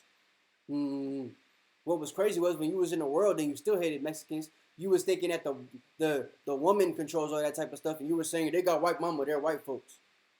Now you know they got Hispanic fathers and stuff like that, but because they're light skinned, they're white folks. Y'all are hypocrites. Straight up, man. So that's as far as I'm gonna go on that, man. You know what I'm saying? Y'all have to understand that not every white man mixed with a black person or a Hispanic person or a Native American person to turn that person light skinned. There's an agenda. In fact, if you go into the history of Brazil in the early 1900s or late 1800s of Brazil, between the late 1800s and early 1900s, they flew in about 1 million white people just to make the Brazilians turn light skinned. That's how like over the top the white man is with the interracial agenda and trying to whitewash the whole planet. The water to Yawasop. So that's what you got to understand, man. They flew in millions of white people to Brazil just to turn it into a light-skinned place, right? And it didn't say they flew in white men. No, majority of the people were white women because they knew that our men would go for that. So y'all are hating on the Brazilians that are light-skinned over there. Oh, they're not Jake. They're the Portuguese. How do you know that these aren't the people who are mixing with the white women and just became light-skinned over time? You feel? That's things that y'all aren't thinking about because y'all don't do that history research. Y'all didn't know nothing about that. It was happening on boats before then. Before they start flying people into Brazil, they were putting people on boats to come to Mexico, putting people on boats to come to America. They were called pilgrims and settlers. And you know what the majority of the boats was made of? The majority of people on the boats? You can go and look. They have records of these people. You can look them up. You'll see a whole lot of white women's names on those boats. You'll see that a whole lot of white women got off those boats to come to the Americas. They weren't married. They were coming here to mix with our people. So that's what you got to realize, man. That's how these people got light skin. I'm not saying that none of them are products of the white man. There's a lot of them that are. Because slave masters did what they did. But there's a huge amount of them as well that are not products of the white men, but products of Jakes with white women. Because white women were flew in on boatloads, right? All the way up until the 1900s. This is just history that y'all weren't taught in school, and y'all never looked it up, so y'all never found out about it. So you're thinking, all these people got to be white people because they're light-skinned. So I'm going to leave it there, man. You want to continue? Where's you at? Jeremiah 50, 33. You ain't reading yet, right? Nah. All right, yeah, go ahead and read that. This is the book of Jeremiah, chapter 50 and verse 33.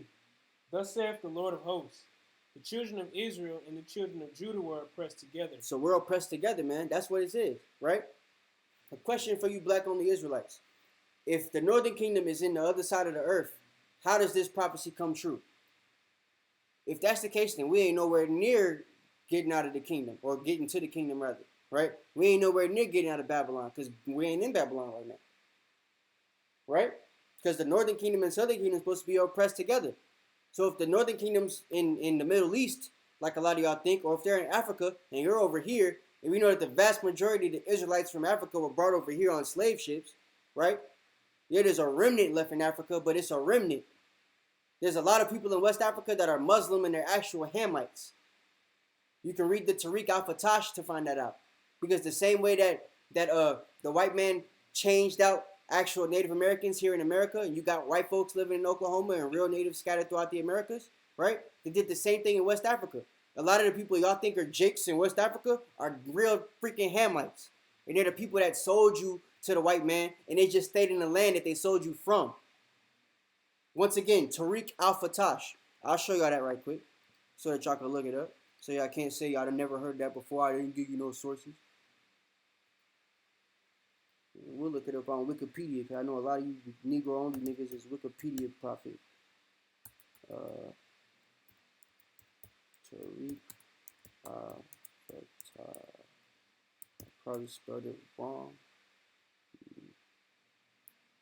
There we go. So look, the Tariq al-Fatash, right? Let's get it. It says, it's a West African chronicle written in Arabic in the second half of the 17th century, meaning 1600s, right? Damn. It provides an account of the Songhai Empire from the reign of Soni Ali, right, who was a Muslim ruler, to the time of Mali Empire, right? So it's basically it explains to you the times of Soni Ali. It talks about Mansa Musa a little bit, even though he wasn't around in that time period anymore. But he went through the same stuff. With Mali, it talks to you about Ghana a little bit. So it basically explains to you how the white man from the time of 1464 all the way to 1599 was going to West Africa to sell you guys to the Dutch and the French people, right? Before taking you to the Americas and England and everything. So, and they took you guys to Spain, a couple of y'all as well. And the ones that, this was only the people that wouldn't convert to Islam. So the people that were being sold in this time period that were from West Africa weren't converting to Islam. They were being sold to white men to be slaves in the Dutch lands in France, right? And the people who were selling them, the actual Africans, right? People who were of the Soni Ali Empire, they were taking our identities, right? And keeping themselves in the land. So that's why, like you go into places like Nigeria, they got 1 million tribes and only like 2 of them might be Israelites. You feel what I'm saying? One of them being the Igbo. So, and there's even a section of the Igbo that aren't Israelites. They're just Igbo. Because those are the Igbo that, you know, took over or took the identity of the real Igbo after they sold us off, right? And the ones who know themselves to be Israelites now that are or that call themselves Igbo over in West Africa right now, those most likely are the people who converted to Islam during this time period and were able to convert back after the white man took full control of West Africa. So this is more history that y'all have to look up, right? And like I said, as you go down into it, it starts to mention to you the Hebrew Israelites' names who were taken into captivity and all that type of stuff. Like their actual names are on these documents that you can read. So I'm not going to go into it because I didn't know what the lesson's about, but that's just more history that y'all could do some research on, right? To prove to you that not even everybody in Africa right now is an Israelite, even though you black only Israelites think that. You feel? Because of the Tariq al-Fatah. A lot of them are actual Hamites who sold you guys to the Americas. That's how we know that most of you all that are of the tribe of Judah or the kingdom of Judah are on this side of the world. Right? It ain't just because the Bible says that's where you're going to be at, but it's because the white man left documents of everything they did. Right? They tell you that they took Israelites in the Tariq al-Fatah. These are Jews who had that had Muslim names, right? Who knew they were Jews. They would convert their names from Israelite names to Muslim names, but they weren't willing to commit their actual culture, so they got sold into slavery. You understand?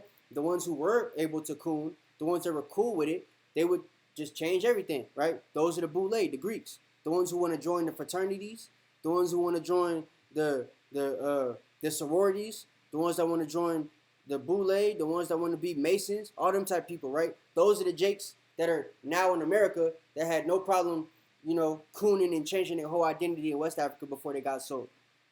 No new thing under the sun. So, my fault. Did you finish 33? No. Yeah. Go ahead. You want me to start back from the top? Yeah. Go ahead. Thus saith the Lord of hosts, the children of Israel and the children of Judah were oppressed together, and all that took them captives held them fast. They refused to let them go. Right. So it said they refused to let them go, man. So we're supposed to be oppressed in this land together, in the land of the north, man. So this land of the north, if y'all say the land of the north is the Middle East, right? Because that's what it was known as when we were in that side of the world, right? The land of the north was the Middle East. So if the land of the north is the Middle East, and we know that the northern kingdom, for the most part, is supposed to be in the Middle East as the scattered people, where's the southern kingdom that's supposed to be oppressed together with them? How does Jeremiah 50 and 33 come to pass if the northern kingdom isn't the Hispanics and Native Americans where all you niggas is here in America? That's my question that none of y'all can seem to answer. So go ahead. Let's drop that. Let's read Zephaniah chapter 2 verse 1. Somebody said Salaki. Yeah, I was saying Salaki. I was going to say that's because how does Jeremiah 16 and 14 come to pass? Yeah, that's the other one that says we're gonna be in the land of the north, right? That we're gonna be saved at the land of the north. Right. Yeah. And all the remnant is going to be gathered. It tells you those remnants are like they 11. Exactly. 11.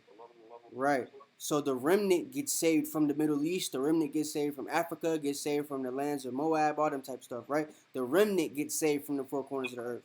But the actual people, the bulk of Israel, is supposed to be oppressed together in the land of the north. Right. Israel and Judah.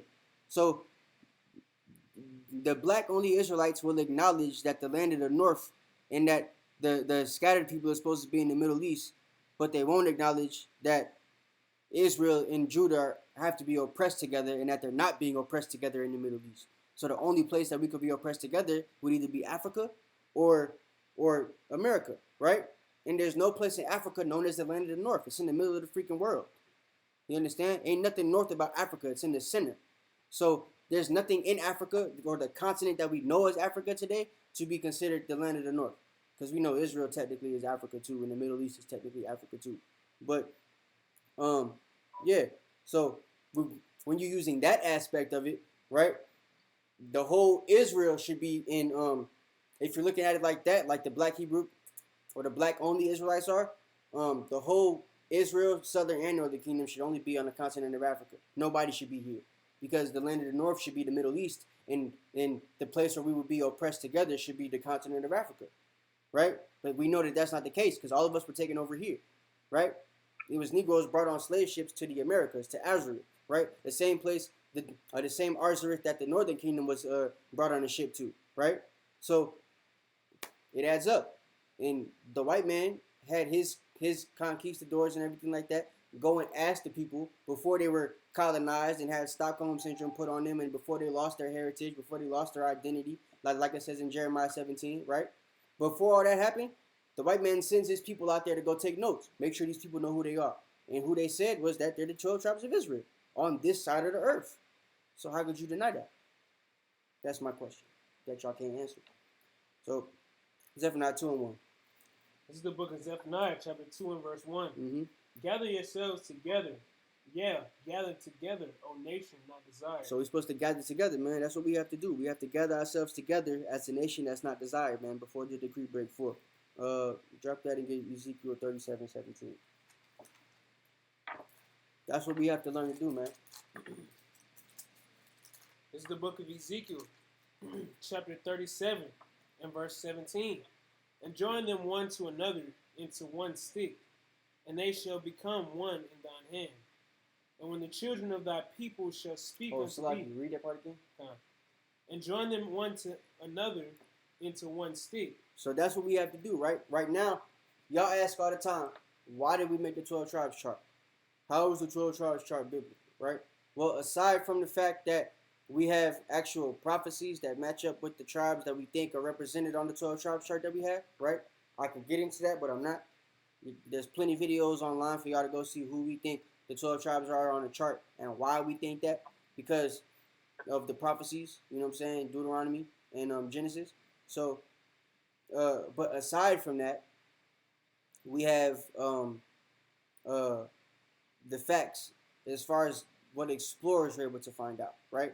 So the brother was asking about books. There's plenty of books out there that tell you Hispanics and Native Americans are the 10 tribes of Israel, right? Including a religious book called the Book of Mormon, because the Mormons were able to find that out. They were a group of explorers that came here to take the identity of the 10 tribes of Israel as pilgrims, right? That's what they did. They're only here for that reason. They came to the Americas for that. That's why they're here. That's why that book exists. You understand? Because they knew that the people here are the 10 tribes of Israel. So, so what we're doing, now that we know who they are, and we know that Judah is part of the 10 tribes because we got documents like the Tariq al-Fatash, which was also left by the white man, because they document everything that tells you that there were actual Israelites here who were given Islamic names and were forced to convert to Islam, and the ones that didn't were sold into slavery, right? This was the beginning of the Atlantic slave trade. It was called the Atlantic slave trade, right? And then after that, they would move it on to the transatlantic slave trade, which is how you niggas got here. So, go ahead, continue on that. And when the children of thy people shall speak unto thee, saying, wilt thou not show us what thou meanest by these? So y'all asking us, what do we mean by the people on the chart, right? That's what people ask all the time. Who are these people on the chart? What does this chart mean? That's literally what's happening in the scripture right here. When we out on the streets and we put up the chart and the people see it, they're able to identify themselves with the chart. Oh, damn. American Negro, American Black, American African American is the tribe of Judah. Oh, wow. Okay.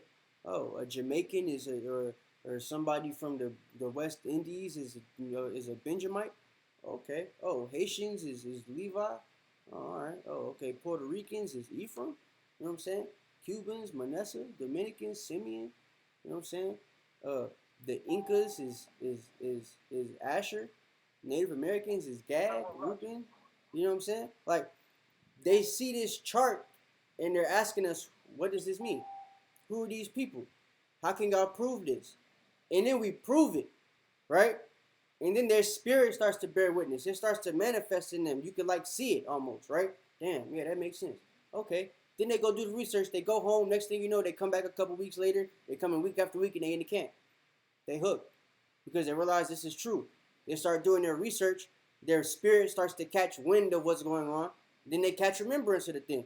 Oh yeah, I'm supposed to be doing this. This is why I'm on the planet. Y'all supposed to find this out. I need to teach this to other people. I need to tell everybody I know about this. You understand what I'm saying? That's how it happens. That's the Most High bringing the stick back together. That's literally the way it goes. And one of the ways we have to do it is to use the actual stick. We use a chart. The scripture said to do it. Read it again, brother. Read it again. Start at the top. And join them one to another into one stick, and they shall become one in thine hand. And when the children of thy people shall speak unto thee, saying, wilt thou not show us what thou meanest by these? He said, will thou not show us what thou meanest by these, right? Abanah, right? I wasn't saying that all West Africans are Hamites. I did not say that. What I was saying was that there's a big amount of people in West Africa right now that are Hamites because they sold the real Israelites out of the land to take the land back. And like I said, there's a document you can read called the Tariq al-Fatash. It will explain that entire thing to you, right? I'm not saying that there aren't any Israelites in West Africa. There are plenty Israelites in West Africa, all through that whole section, right? But we're scattered. It's a remnant. The vast majority of the people that come from West Africa that are Israelites are now either in the Americas or in Europe somewhere due to the transatlantic slave trade. That's what I'm trying to tell you. But yes, emphatically, there are most definitely Israelites in West Africa. There's Israelites in Central Africa. There's Israelites in South Africa, right? Not that many in East Africa, but there's a few of those as well.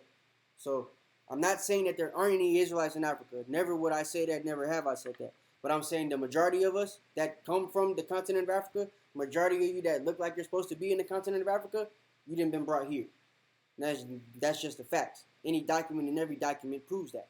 So if you've looked at the document, that's what it is. So go ahead. Verse 19.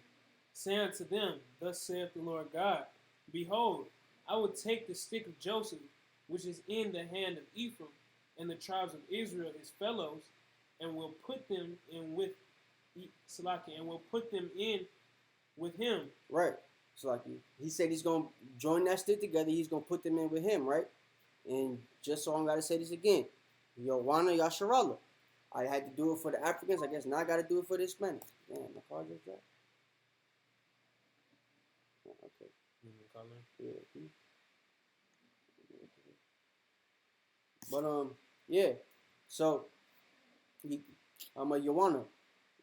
I'm not saying that all Hispanics and Latinos are Native Americans. I didn't say that. I said that not to think that all the light-skinned ones aren't Israelites. Because a lot of them aren't light-skinned because of white men. They're light-skinned because of white women. And then mixing with the people who got with the white women, which made everybody light-skinned. That's what I was trying to tell you. Right? I know not all were captured during slavery, Abba. This is fact. Yes, I know.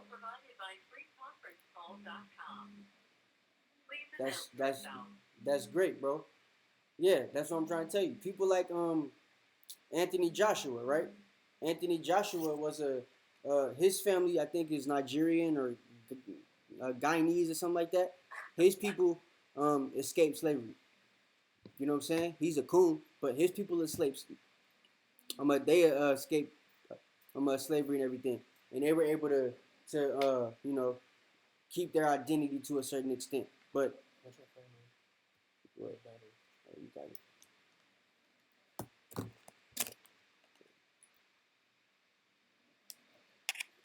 Yeah, so Anthony Joshua's people, they're just like your folks. You know what I'm saying? But exactly, there's terrorism on the wheat everywhere. That's basically what I'm trying to tell you. But because of that, you can't just deny any group of people. That's the main thing I'm trying to say, right? You can't deny light skinned Hispanics and say that they're not Jake. If their spirit bears witness, most likely that's what it is.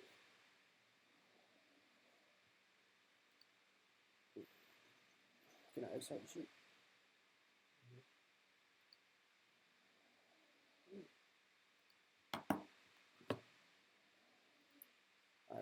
But yeah, so that's something we got to realize too, right? So I'm not saying that all light-skinned Israelites, all light-skinned Hispanics or whatever, and Native Americans are Israelites. I'm not saying that. But I'm not saying that all light-skinned Hispanics and Israelites aren't Israelites either, right? I'm saying that you can't say that they're not. You just have to let them, let their spirit bear witness and let it go from there, right? And if they try to keep the law, statutes, commandments, let them do that. And if they're not Israelites, then they'll be separated from you when Yahushua comes back. It's that simple, right? If they're not Israelites, chances are they're not going to want to keep the law, statutes, commandments in the first place. So you ain't even going to have to worry about their asses. That's what I'm trying to tell you. But there's a lot of them that are coming into the truth right now, so stop denying it. Because chances are their spirits bearing witness for a reason. The Most High ain't making them come into the truth for nothing. The Most High ain't making them want to go out on the corners and hold a Bible from sun up to sundown and teach people, scream on the streets and everything like that because they're not Israelites. The Most High don't do that. So that's what I'm trying to tell you. Yeah, so he's Jerusalem. There you go. But he's a coon too. So, yeah, good to you on that. Even with the stick of Judah, and make them one stick, and they shall be one in mine hand. Right. And the sticks whereon thou writest shall be in thine hand before their eyes. And say unto them, Thus saith the Lord God, Behold, I will take the children of Israel from among the heathen, whither they be gone, and will gather them one every side, and bring them into their own land. And I will make them one nation in the land upon the mountains of Israel, and one king shall be king to them all. So you can stop there. And that's Yahushua, right? He's going to be the one king that's king to them all. You understand? So that's what y'all have to understand. We have to get back in this mindset of accepting the people whose spirit is clearly bearing witness to this truth, man. Y'all have to stop denying this stuff. Because it don't make no sense for y'all to be denying the truth.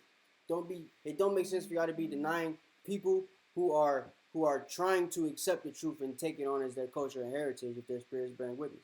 It ain't like we taking straight up crackers, you know what I'm saying, like some camps do, and saying, oh, okay, come on in. No, we're not doing that.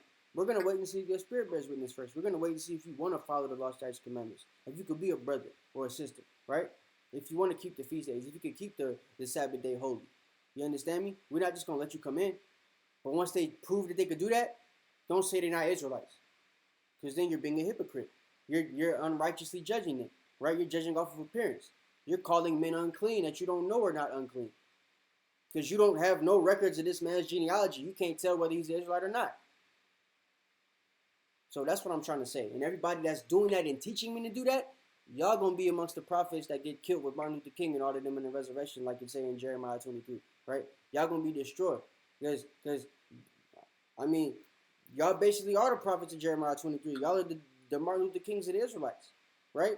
Y'all are the ones trying to separate everybody. Y'all are like a bunch of Farrakhan's. You feel me? Y'all are trying to keep us separated from each other. Not bring the people together. Not do what the scriptures say to do. So, I could say y'all names, but I ain't going to do that.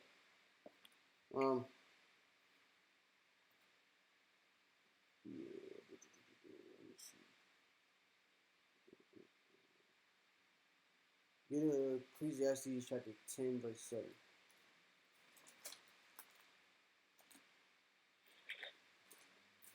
So that's something y'all gotta realize there, man. You know what I'm saying? That's what I want y'all to get fully from this. You know what I'm saying? These are all things that the white man has done to try to separate us, keep us away from each other, right? He's created these different categories, so to speak, or races, so to speak, that separate us already. And then once we get the brown skinned people and the darker brown skinned people to band up together with themselves, then it becomes a divide between the two of them groups. You understand? And that's how the white man wants it to be, right? A Dutch white man and a Roman white man, an Italian white man and a German white man can all get together and create a business. But y'all telling me that a regular Israelite from the tribe of Judah and a Mexican Israelite and a Native American Israelite who thinks he's from the tribe of Gad can't come together and be brotherly? Because two of them gonna look light skinned and the other one look like, the Messiah descripted to look like in the Bible. Right? But Columbus told you that before all these white folks came over here and started mixing with them, that all the natives look like me and this brother right here. It don't make sense, man. Go ahead.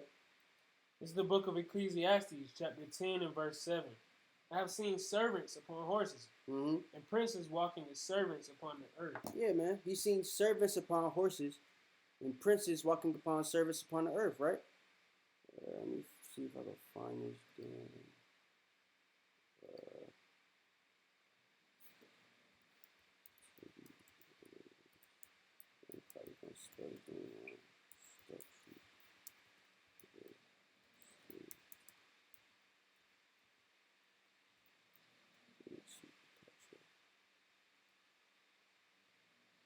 There we go.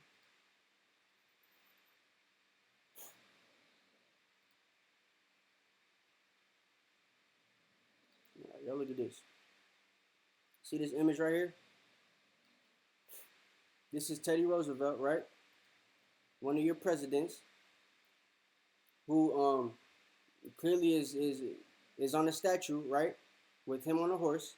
He's got a Negro on the left-hand side and a native on the right-hand side, right? Symbolic of the native land being taken. That's why he's on the right, because he's literally like got his land robbed from him. And the Negro was brought here, but they're still in the same type of position. They both slaves to the white man, right? So these are the kings that are like on foot, and the servant is on the horse, right? Go ahead and read that scripture again. I have seen servants upon horses, and princes walking as servants upon the earth. Right, man. This is a physical description of that picture this is a physical description of that of that scripture that you just heard, right? There's a side view. What's going on with these things? Oh, here's a side view image, right? You see this? It's not a black looking Native American, is it? It's a real looking native, right? So obviously the white man knew who the 12 tribes was, because he was able to put a Negro and a native in the same damn statue. They know the Bible. Don't the scriptures say that the devil know the Bible too? The enemy know the scriptures? Right? So how do he know to put a real native and a Negro next to each other in the statue, right? Because he know that this is symbolic of this scripture. This statue is the thing, like it's the actual depiction, the actual image of Ecclesiastes chapter 10 and 7. That's what this is right here, man. You can't deny it. Anybody that does deny it is stupid. I'll say that right now.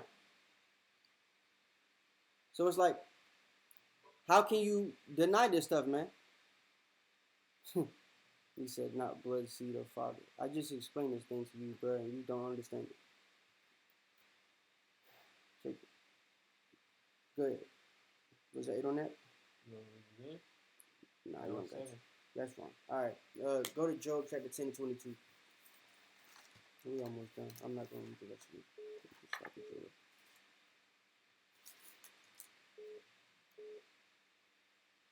Call me.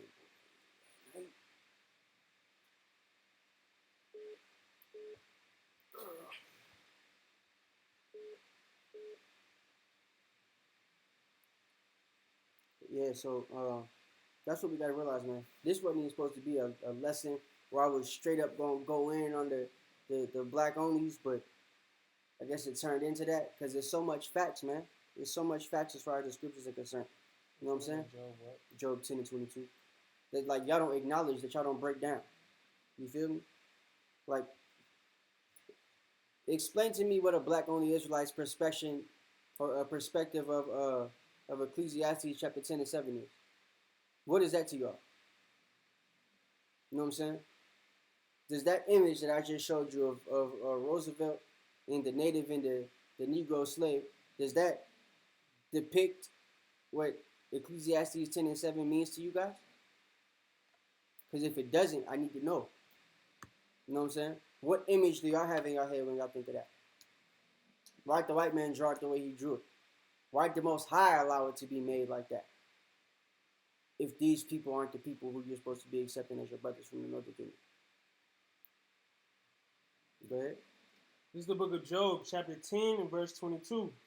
A land of darkness is darkness itself, and of shadow of death, without any order, and where the light is darkness. Right. There's no order, man. This is land as dark itself, man. And it's mainly dark because of the lies that the white man is telling, right? And black people, the gatekeepers, who are allowing the lies to be perpetrated, right? A lot of you black-only Israelites are like gatekeepers right now. Y'all are gatekeeping for the lies of the white man and trying to deny the 10 tribes their actual identity. You understand? That's I mean, that's bad. That should be punishable by death. You feel? Go ahead. Oh, was that 22? Mm-hmm. All right, bet. Let's get Nahum 3 and 1. This is one they don't read much. So in a minute, I'm going to be finished. I'll be able to turn it over to take questions for y'all.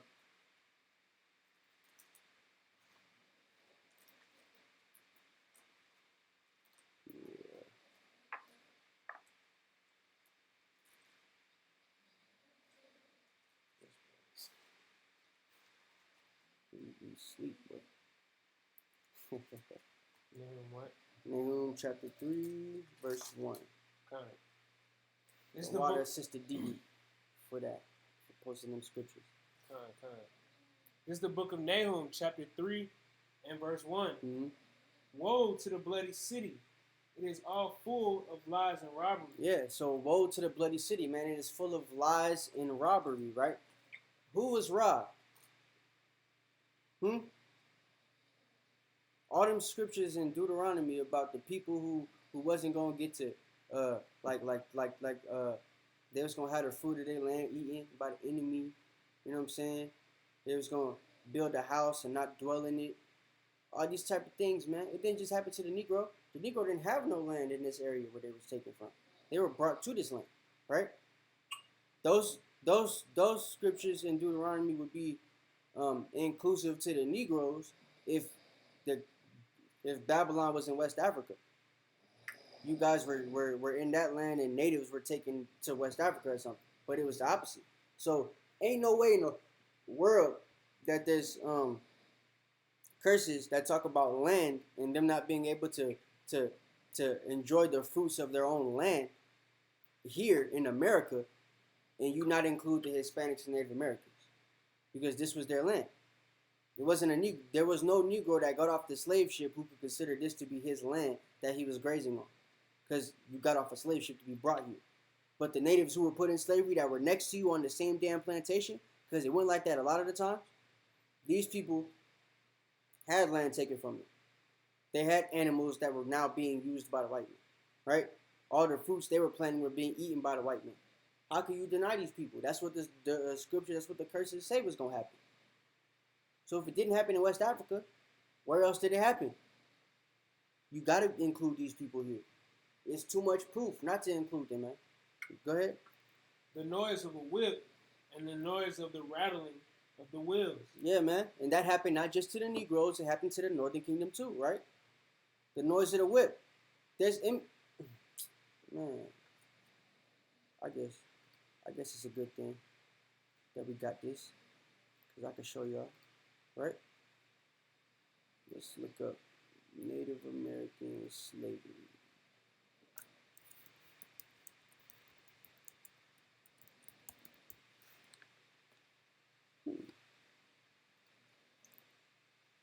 Wow. Look at this. There's actually Native American slavery images, guys. I thought the natives weren't slaves. You know what I'm saying? I thought they weren't. They didn't go through none of them curses. I thought they didn't have any shackles and chains on them. You know what I'm saying? Don't you Negroes like to say, the only people who went through shackle and chain slavery was us? Well, this was before y'all were even here. They're in shackles and chains. They're going through the same thing, it looked like. So how can you deny them? You know what I'm saying? But certain camps that are claiming to be black only, they don't show these type of things, right? They don't show you these type of things on their channel. They'll show you BS. You understand what I'm saying? They'll lie to you. Because a bunch of them are liars too. Look at this, man.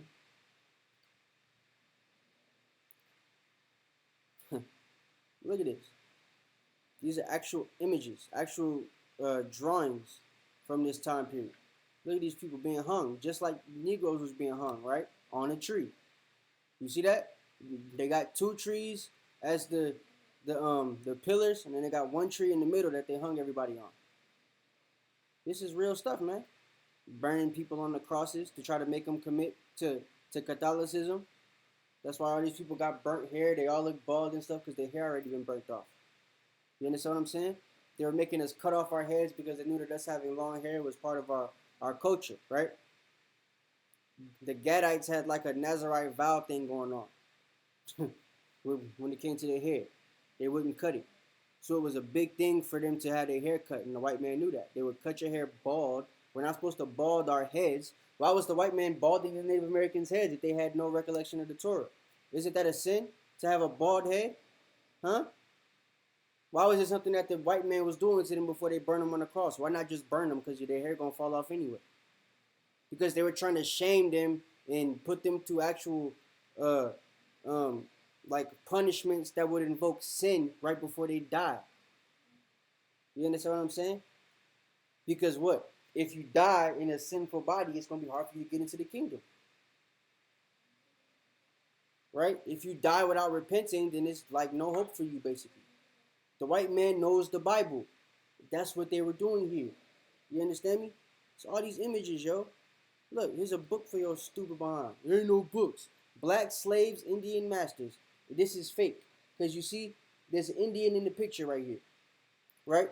The real Indian masters, quote unquote, were people who were Indians that would take in Negroes and allow the Negroes to live on the plantation. You understand me? And the Negroes would live as kings, and they would live as princes on the plantations. You even get the first pick of the chief's daughter most of the time. I know this because two of my ancestors went like that. There's a half-brother on my dad's side of the family named Clyde, who was related to my great-grandfather. He was a slave who was brought to the plantation, and he grew up as my great-grandfather's brother in the same damn house. And my great-great-great-grandfather was the chief of the tribe. Comanche Nation, Numunu Tegwapu. You understand? So this is like facts. In fact, I can show you them because there's pictures of my family online. But here they go right here. Bam. That's my Uncle Clyde right here. These are the natives. You understand me? So that's like straight up. This is a Comanche nation. These are Comanche people right here. And there's a black kid that's living with them on the plantation or growing up as this little man's brother. That's his mother. You understand what I'm saying? And he's got a black dad that's no longer here. I believe the dad was killed. And that's the grandfather, the chief of the tribe, with his wife. You understand me? So these are things that you have to understand emphatically, man. We knew we were brothers even during the time of slavery. So that's another misconception that a lot of black people have, right? They see things like this without reading the book, and they're thinking that Indians had slaves too. No, what it was the Indians had the land and they would have pacts and stuff like that with the white man. So to save Negroes, what they would do is they would take, So what they would do was they would take you and basically bring you to the plantation, and they would sell you to an Indian. What the Indian would have to do then was tell the white man or make it seem to the white man that you're not. They would make it seem to the white man that that you're actually like a slave, but when the white man's not there, when they're not coming to try to keep track on what's going on your reservation, what they would do is they would have the Negroes living like regular people, like actual natives on the planet, or like on the reservation. So they would be slaves in the eyes of the white man, but away from the white man, they're living like regular people, regular Indians, regular Negroes, regular kings and princes. So, I mean, and that was a tactic they had to use, right, to keep them from getting in trouble. So, I mean, but these are just things y'all could do y'all research on, man. You can't believe everything that you were told in school because most of it was a lie. The scriptures told you that, right? This land is full of lies and robbery. So why y'all still believe in certain little lies without doing any research on it, man? I'm showing you natives in shackles and chains right now. And one of the things that we teach as Israelites when it comes to slavery is the only slavery that they talk about is the slavery with the yoke and iron, right? The only slavery that the yoke and iron slavery was significant to is the slavery of the Hebrew Israelites, right? Why did they got actual Native American Native American Indians that don't look like Negroes in yokes of iron if they're not Israelites, guys? Look at these pictures. Look at this. Don't none of them look like Negroes? Not one. This look like regular Mexicans and stuff like that. In fact, I believe these are Mexicans. And they're in yokes of iron. So, these are things you can't deny, man. I'm not going to let y'all deny it. It's just y'all being stupid, not smart enough to go do your own research, bro. They like, yo, who's sleeping today? Brothers worked a long night, bro. You know what I'm saying? Brothers been working tirelessly for this truth. So they catching Z's in the back right now. But yeah, man. So 9 plus 3 plus 12.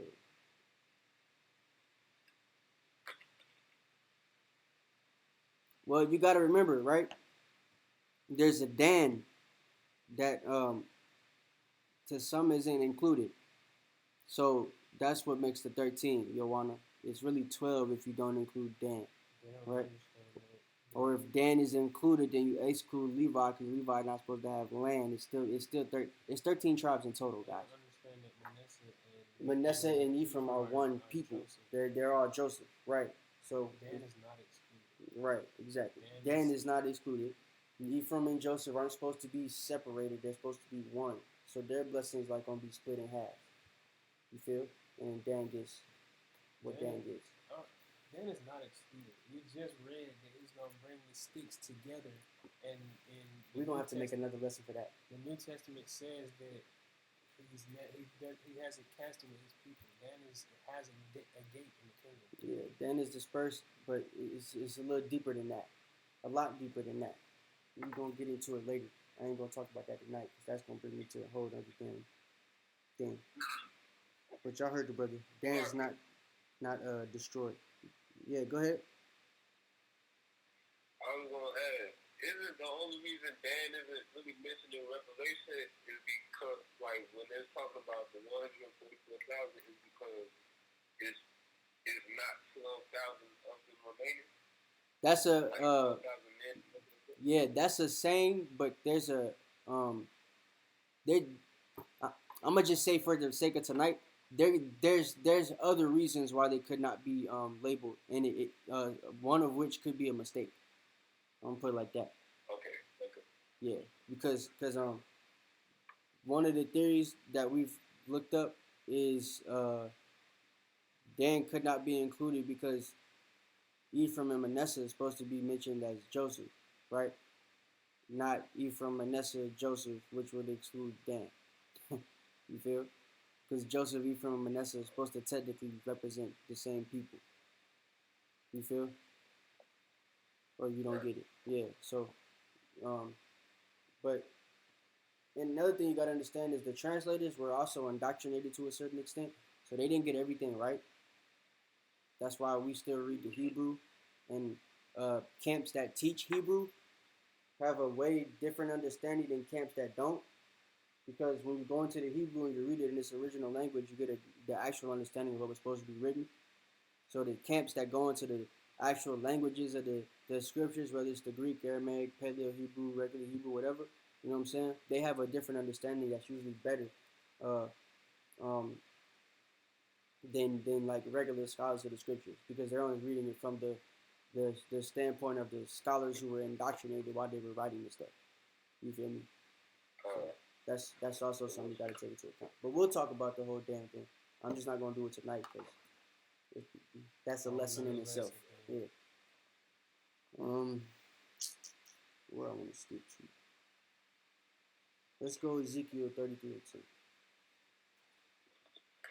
And then we can read it there.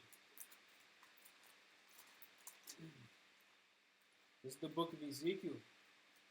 Oh no, we got two more after that. Chapter 33 and verse 10. Mm-hmm. Therefore, O thou son of man, speak unto the house of Israel. Thus ye speak, saying, if our transgressions and our sins be upon us, and we pine away in them, how should we then live? Say unto them, as I live, saith the Lord God, I have no pleasure in the death of the wicked, but that the wicked turn from his way and live. Turn ye from your evil ways. For why will ye die, O house of Israel? Mm-hmm. You know? No, that's it. So we gotta turn from our wicked ways, man. And part of the wicked ways is not accepting your brothers and sisters. You understand me? Let's get two more. Proverbs 13 and 20. Proverbs 13. And then 1 Timothy 6 and 4, and we'll be finished. Answer a couple questions and we'll get the heck up out of here. This is the book of Proverbs, chapter 13 and verse 20. He that walketh with wise men shall be wise, Mm-hmm. but a companion of fools shall be destroyed. So look, those of you walking with wise men, those of you walking with people that can see who the 12 tribes are, according to scripture of prophecy, you know, looking at the curses and everything like that, that's those are wise men. You feel me? Those of you who are going off perceptions and judging people off color and haven't read a book in your life about the history of the Hispanics and Native Americans and who they actually could be, don't know nothing about their culture, don't know nothing about how they live, don't know nothing about the different stones, the Los Lunas stone, Decalogue stone, Tennessee stone, Chief Joseph stone, all these different stones that come from captivity or have Paleo Hebrew words on them, all these things that y'all have never read before, y'all have to stop being fools and stop listening to fools, because those fools are leading you to the wrong direction. You understand what I'm saying? When the blind leading the blind, everybody fall into the ditch. And that's where y'all falling right now, man. You understand what I'm saying? If you can't accept your brother and your sister in love, the Most High is not going to accept you.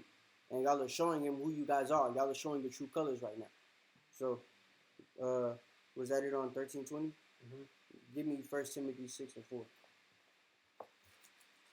Because that's the basically extent of everything that's been going on here, man. Y'all haven't been taught properly on the history of these people. And that's why you're thinking what you're thinking.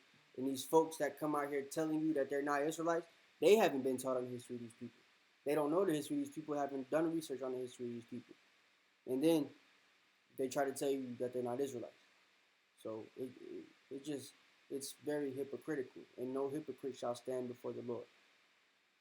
Go ahead. This is the book of 1 Timothy, chapter 6 and verse 4. He is proud, knowing nothing, but doting about questions and strifes of words. Yeah, a lot of y'all are proud knowing nothing, man. Y'all ain't never heard of the Tariq al-Fatash. You never heard of the Chief Joseph Stone, Los Lunas Stone, none of them stones I mentioned, right? You never heard of what's that other thing I showed y'all?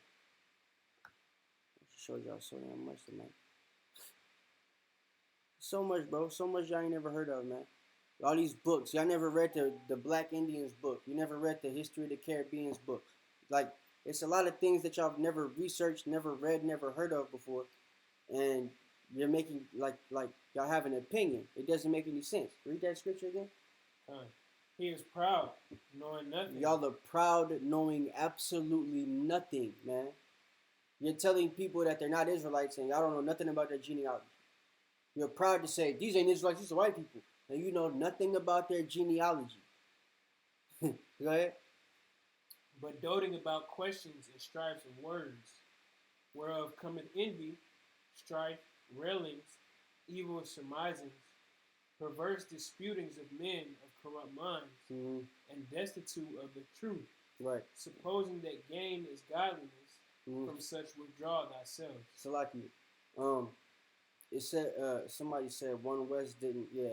Joanna, this idiot. You an idiot. I could tell now. You're an idiot. You said that One West didn't originally teach that Mexicans, Hispanics, and Israelites. That's because One West wasn't originally inclusive of those people. One West didn't include any. It didn't even teach. One West originally didn't teach the whole Bible. They only taught the Torah. They were called the Torah commandment keepers. You understand what I'm saying? So it was levels to this stuff, right? It was levels that we took. The original founding fathers of any Israelite movement didn't even read the whole Bible. They only read the Torah. So wasn't no need for the Tanakh in deciding who Israelites was and who the 12 tribes was. But as soon as we started wanting to include all 12 tribes, most definitely believe that we started including the natives and Hispanics and Israelites and everything like that. Or as Israelites, I should say. Because that's when it started. Once we started talking about all 12 of the tribes and not just who Negroes thought they were, right? They had to include the natives and Hispanics because they knew that they were going through the same curses. So, Joanna, you're bearing false witness. You weren't at the old school. So, again, you're speaking proud, knowing nothing. You're doing exactly what the damn scripture is that we just read, bruh. You weren't at the One West school, so how are you going to talk about what was happening in the One West? You probably don't even know none of the elders from One West. You're hearing that from a YouTube video. You know what I'm saying? Go ahead. I read to the end of 5. I think I want to go to 6. Go to 6? Nah, that's it. Okay. All right. That's all I'm going to read there. You ain't going to do nothing. So, that's that, man. You know what I'm saying? Yeah, hit the like button. But, so other people can see it. But this is, what you got to understand, man. You know what I'm saying? The natives and Israelites, the natives and Mexicans are most definitely Israelites, right? On this side of the world. The people who were here before the Negroes, and once again, not all of them, but there's a majority of them, right, that are Israelites. A huge number, if you don't want to say majority, right? A whole lot of them that are Israelites. And it's no way for you to just look at them and tell, oh, you're not one. You know what I'm saying? That's you calling a man unclean. That's unrighteous judgment. So we have to judge righteously, right? Explain the stuff to them. See if they spirit bears witness. If they want to come into the truth, follow the commandments. And if they do, then take them at their word. And if they're not an Israelite, you ain't going to be the one making the decision anyway. Yahweh Shai is. So why not just let them do what they're doing? And if they're a tear, let the Most High tear them away when the time comes. Right?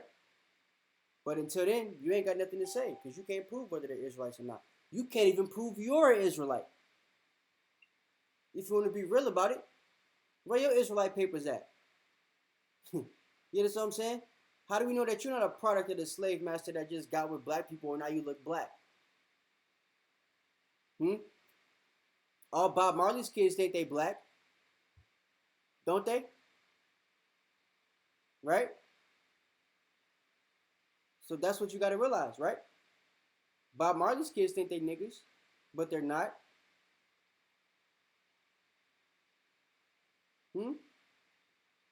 So if they think they're Negroes and everything like that, how do we know that any of y'all black-only Israelites aren't people that in the same situation? Y'all just don't know your great-great-great-grandfathers. A lot of y'all can't look up your ancestry on Ancestry.com past your grandfather in most cases. Your great-grandfather maybe. And you want to sit here and say you know for a fact that you're an Israelite? And y'all was in slavery for how long? Living on plantations for how long? At the subject of the white man? And all of y'all happen to be Israelites? But none of these people are? That don't make sense, man. What would be funny is if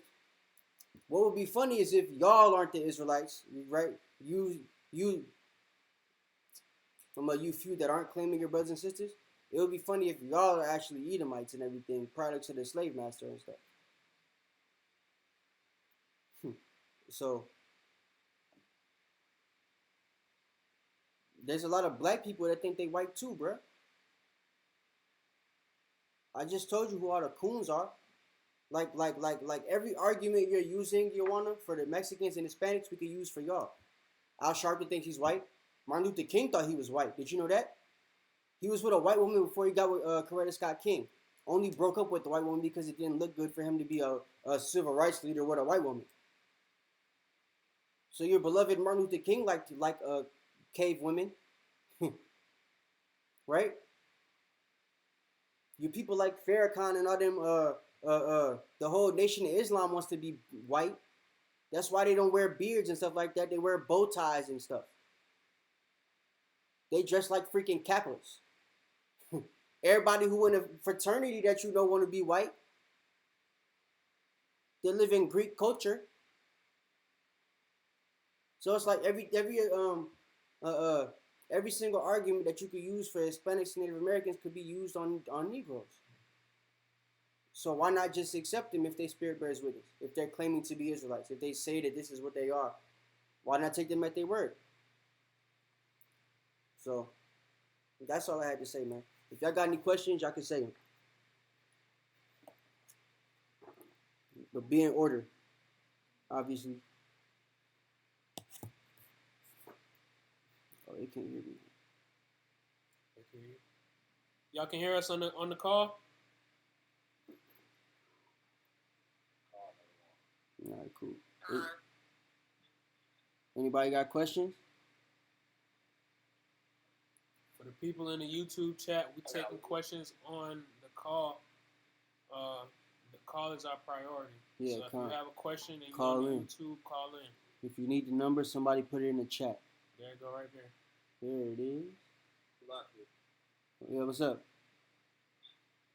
Hey, what's going on? Hey, there's a dude in the chat from the UK. He can't call in, but he did have a question. His name is capital N, capital K. He's trying to call in, but he can't. Okay. You know what his question was? MK. All right. I see. Say I can't. Double check. I know my dad's parents were in slavery from Trinidad and West Indies. What's his question? Do you know? Live in the UK, struggling to call in. I would like some help. Okay. Does he just need help calling into the class? Is that what he's asking? Because if that's what you're asking, MK, you're going to have to find somebody that could three-way you in. If you can't call in yourself, it's probably your service provider. If you get a three-way, somebody should be able to let you into the class. He was asking, he knows his dad's parents were in slavery from Trinidad, something like that. So that most likely means he's Jake. From what we believe to be the tribe of Benjamin.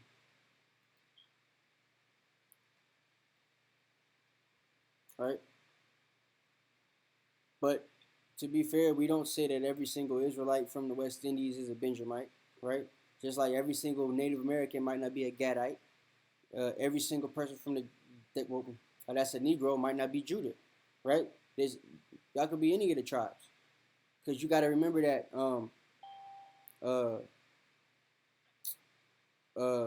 that there was a remnant of the northern kingdom that I was always in the southern kingdom's area, right? And I'd have to believe that there was always people in the southern kingdom that would intermingle with folks from the northern kingdom as well. So that's something that also has to be taken into account. You understand me? Because if it's not, then it's like you're also claiming that you know exactly what tribe you're coming from.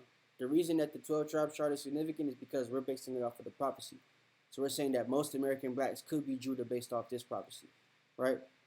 Most Puerto Ricans could be Ephraim based off this prophecy. Most Cubans could be Manasseh based off this prophecy, and so on and so forth.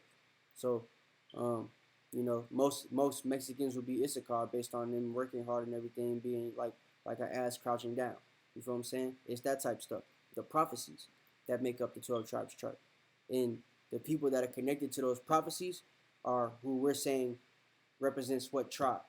But we're not saying everybody that is from that geographical location or whatever, considers themselves to be of that specific race, is of that specific tribe.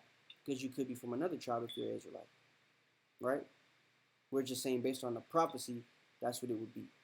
So, but is there any other questions? I got one more. Giovanni needs the chat number. Somebody put the chat number one more time in the chat. Go ahead, brother. Okay. The Northern Kingdom was in Assyria before they came over here. Mm-hmm. And Assyria had multiple nations under their rulership. And the Northern Kingdom intermingled with all of them at some point in time. Why wouldn't they look more diverse than anybody else, like than any of the other tribes? You said why wouldn't they look? Right. Like why wouldn't they? Like they would have. Like they would have to look different, right? They make more sense for them to look more diverse. Yeah, exactly. The rest of the tribe. Exactly, and it's not just Mexicans. That's all the 10 tribes, because all of them were in Assyrian captivity, right? That's the reason why most of them have that long, wavy type hair. Because when you go into it, Assyrians and Babylonians, that was what they were known for, right? Akkadians, all them type of people had that type of hair. That's why they had brown skin, but they had that type of hair, like Japhetites, right? Japhetites. When you look at the Persians and Medes, right? Persians are Elamites, they're Shemites, right? They're the East Indians and stuff. But Medes are Japhetites. And when you look up the Medes, they look just like Persians or something, or East Indians. They got dark skin and they got like wavy hair. So these people that we call Mexicans, natives today, at some point they came over here, they had brown skin because Columbus, his explorers, said that he likened them to the Ethiopians. So we know that they had brown skin, but they had different hair texture. Most of them didn't have woolly hair when they came over here because of the people they were mixing with in Assyria. Assyrians had hair like the damn Scorpion King. You know that hair that the wig they put on The Rock when he played the Scorpion King? That's the type of hair that most natives got over here because that's where they come from. Like the Samoans. Exactly, like the Samoans. And Samoans used to be dark skinned. You know why they light skinned now? Because people like because Alexander the Great's kingdom went through and swept through that land. People like Attila the Hun went through and slept through that land. So now they have a light undertone to them, just like all Asians do. Asians used to be brown skinned, but thanks to Alexander and Attila the Hun, most of them have light skin now. It's that type of stuff, man. It's that type of like intermixing and intermingling that could really change the dynamic of what somebody looks like. But it don't mean that their spirit changes. You're still based off the seed of your father. If your father gets with a white woman and the kid look like Blake Griffin, and your kid gets with a white woman, just like Blake Griffin did, and this kid looks white, got blonde hair, blue eyes, the kid's still Jake though. You know what I'm saying? He's probably gonna grow up thinking he's white, so he's gonna live a white lifestyle, gonna teach his kids to be white, but in actuality, he's black. Right? In actuality, he's a Jake. So that's what you have to understand there. So you saying, oh, most Mexicans want to be white. Well, Blake Griffin kid gonna be taught to be white too. It's because of the way he was brought up. Because of the intermixing and mingling. Right? The mothers who teaches the kid, that's why Yahweh Shai said that we're not supposed to mix with them because they're gonna take our heart away from him, right? If the mother's the first person to be around the child and the child grew up with a white mom, most likely the kid gonna grow up thinking he's white or having some type of white type of morals about himself. He's not gonna care too much about black people.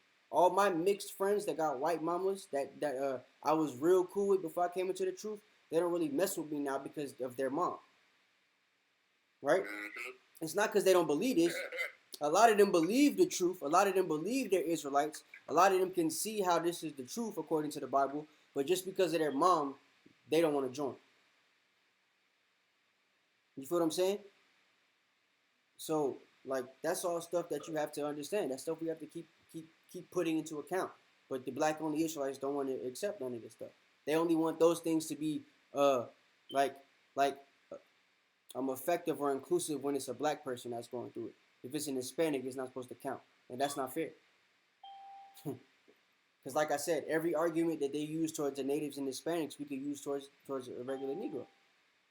We could put you in the same situation. So, okay, MK's in the call. What's your question, bro? Yeah, MK on YouTube. Just wanted to ask about the precept for Deuteronomy 6 and 9 about writing the laws on the post of your house.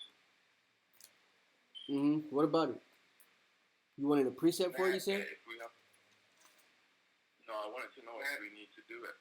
Oh, I mean, you can. That would be great. Yeah, that's I mean, it's part of the law. It's actually a commandment. Yeah, it's a commandment. So it is something we advise brothers to do. I know a lot of brothers that do that. They put the commandments. They put a little roll. You could buy that. I think brothers and sisters might sell it on Etsy or something. I think it's okay. Or Instagram, Amazon. Yeah, it's a there's actual rolls you could buy. What's the name of this stuff?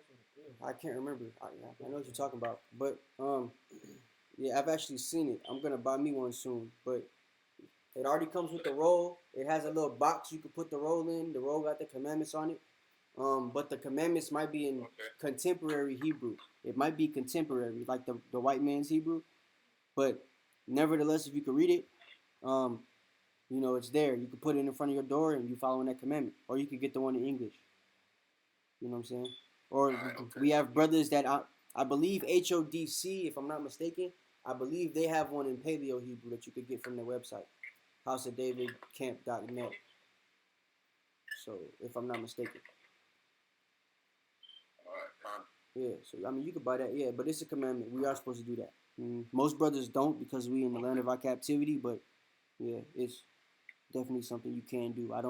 I wouldn't say not to do it. I'll put it like that. I'm in the UK. I don't care. I'll do that. Yeah, that's what's up. Shout out to you in the UK too, brother. All right, respect, brother. Shalom. Shalom. Any other questions?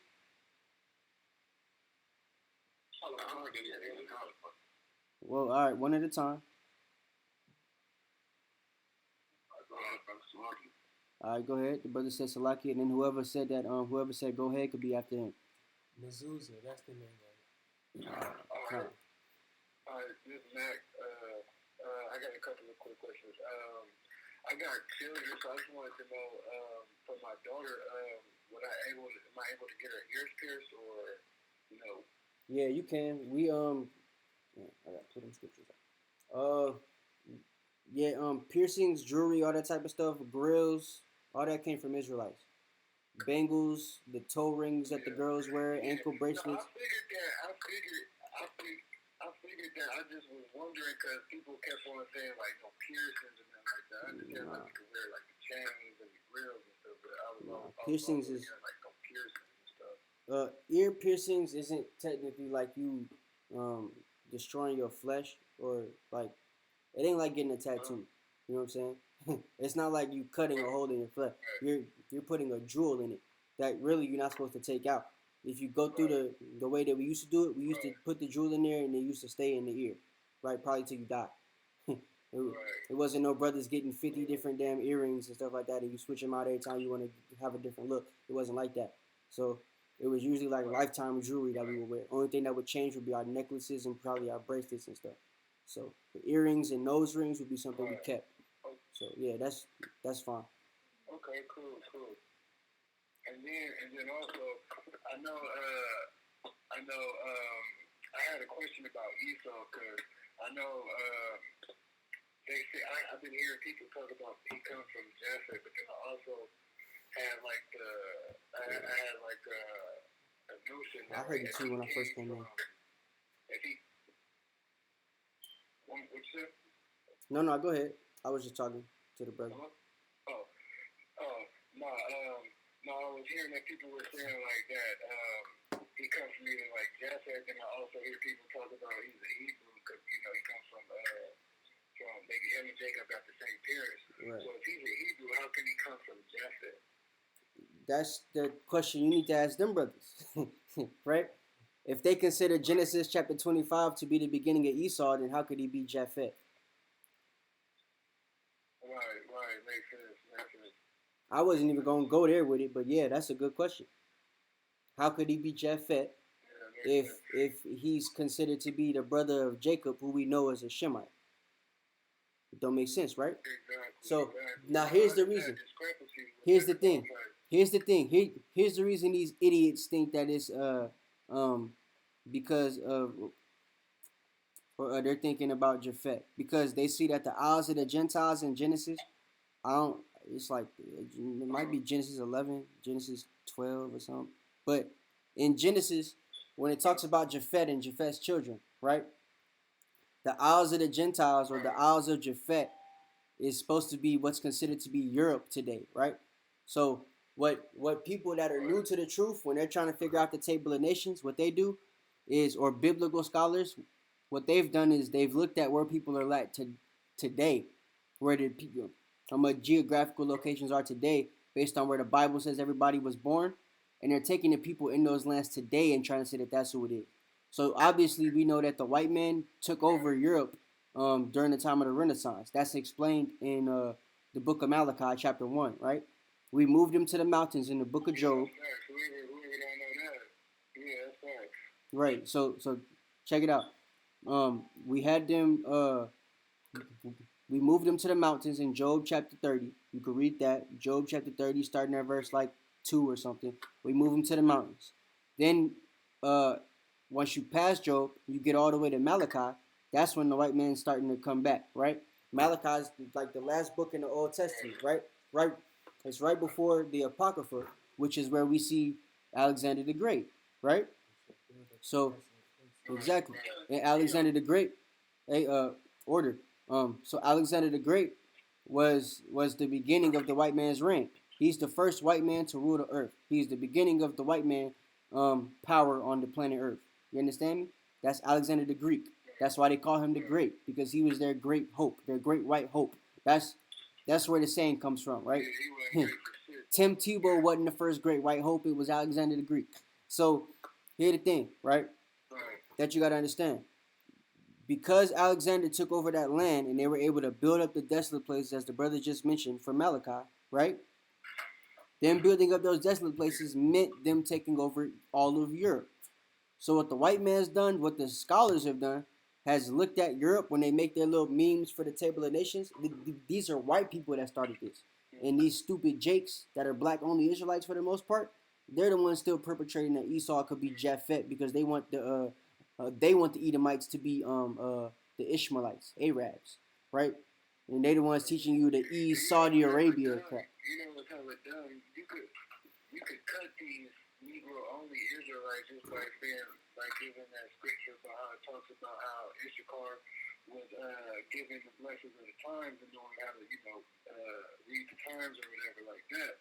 But they got the most sophisticated calendar science food or whatever like that. So that's how you cut that off tops, Yeah, but I mean, you can't always cut it with that because a lot of them that subscribe to the Apocrypha don't understand where Azareth is. So they weren't considering Mexicans to be those people anyway. Because since the article from CNN came out that told you that Columbus saw Azareth as the Americas, some stupid nigga came out and made another article saying that Azareth is in the Middle East. And that's where these black-only Jakes get that from. Because I guess the Google algorithm has popped up now to the point. Hold on, brother. Let me finish my statement. Now the Google algorithm has popped up to the point where it basically shows you that when you look up Azareth, it gives you two options, either saying that it's in the Middle East or it's in America. And the people who don't want to see Mexicans as their brothers naturally say, "Oh, got to be in the Middle East," because they know there's black people over there. And that's usually how they get hooked on to the Hebrew only thing. You feel what I'm saying? So the tribe of Judah trying to tell me I'm a tail. You funny. Yeah, definitely. Now that I know how to expound on that more, I could definitely cut anybody who I come across who say some stupid shit like that to me. Yeah. And I definitely appreciate your time, brother. Yeah, kind. No problem, bro. But yeah, that's what people gotta realize, man. All right, shalom, man. Yeah, shalom, bro. That's all y'all gotta realize, man. You know what I'm saying? That the black only Israelites, a lot of their doctrine is basically because of bruh. I'm gonna show you my dad. He don't look nothing like no damn Asian, bro. I'm about to cut your stupid ass right now. Why they messing with you? I'm about to cut your stupid ass right now, bro. The man said my dad looked like an Asian, Joel. Joel thought my dad was Judah, bro. How about that? Joel said my dad ain't even native, he's black. So what are you talking about? This man funny. But Hey, I want to keep ordering. Let me know when it's good to over there and ask. Yeah, go ahead. Answer. I'm gonna ask you a question, right? What's good? Hey, so I got. That's my pops, bro. Group chat or whatever. So I've always used. And my I've uncle. always used the KJV. It's a little bit off topic.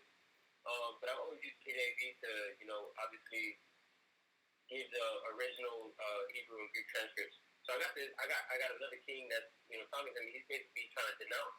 He's trying to denounce the KJV.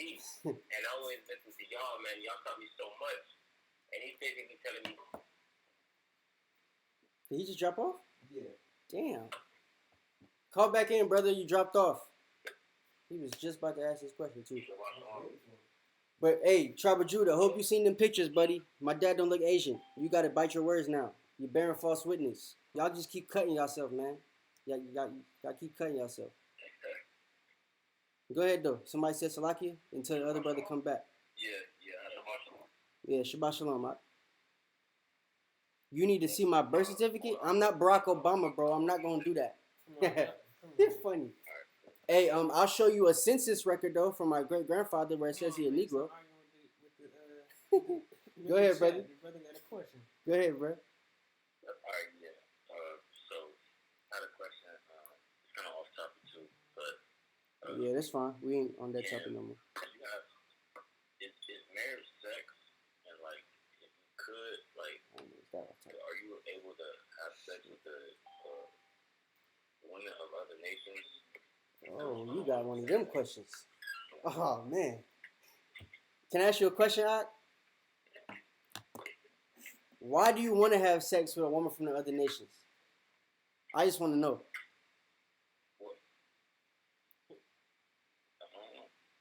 Just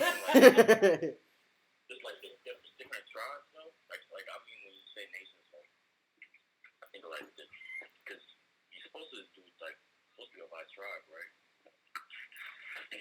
When it said that in Tobit, regardless of what these black-only Israelites are talking about, it wasn't literally saying that a person from the tribe of Judah can only get with a woman of the tribe of Judah. It was talking about like the children of your own people. That was a big-ass nail, boy.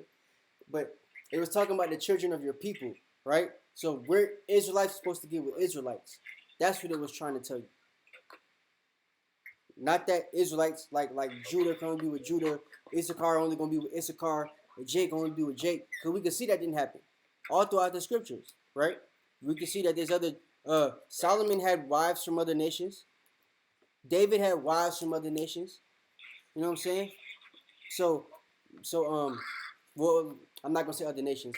Other tribes, I should say, right? So David had wives from other tribes. You understand me?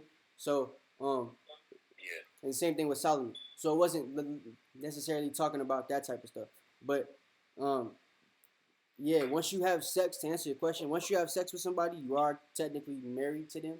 You know what I'm saying? That's how it was back in like our time period, because there's certain spiritual effects to sex.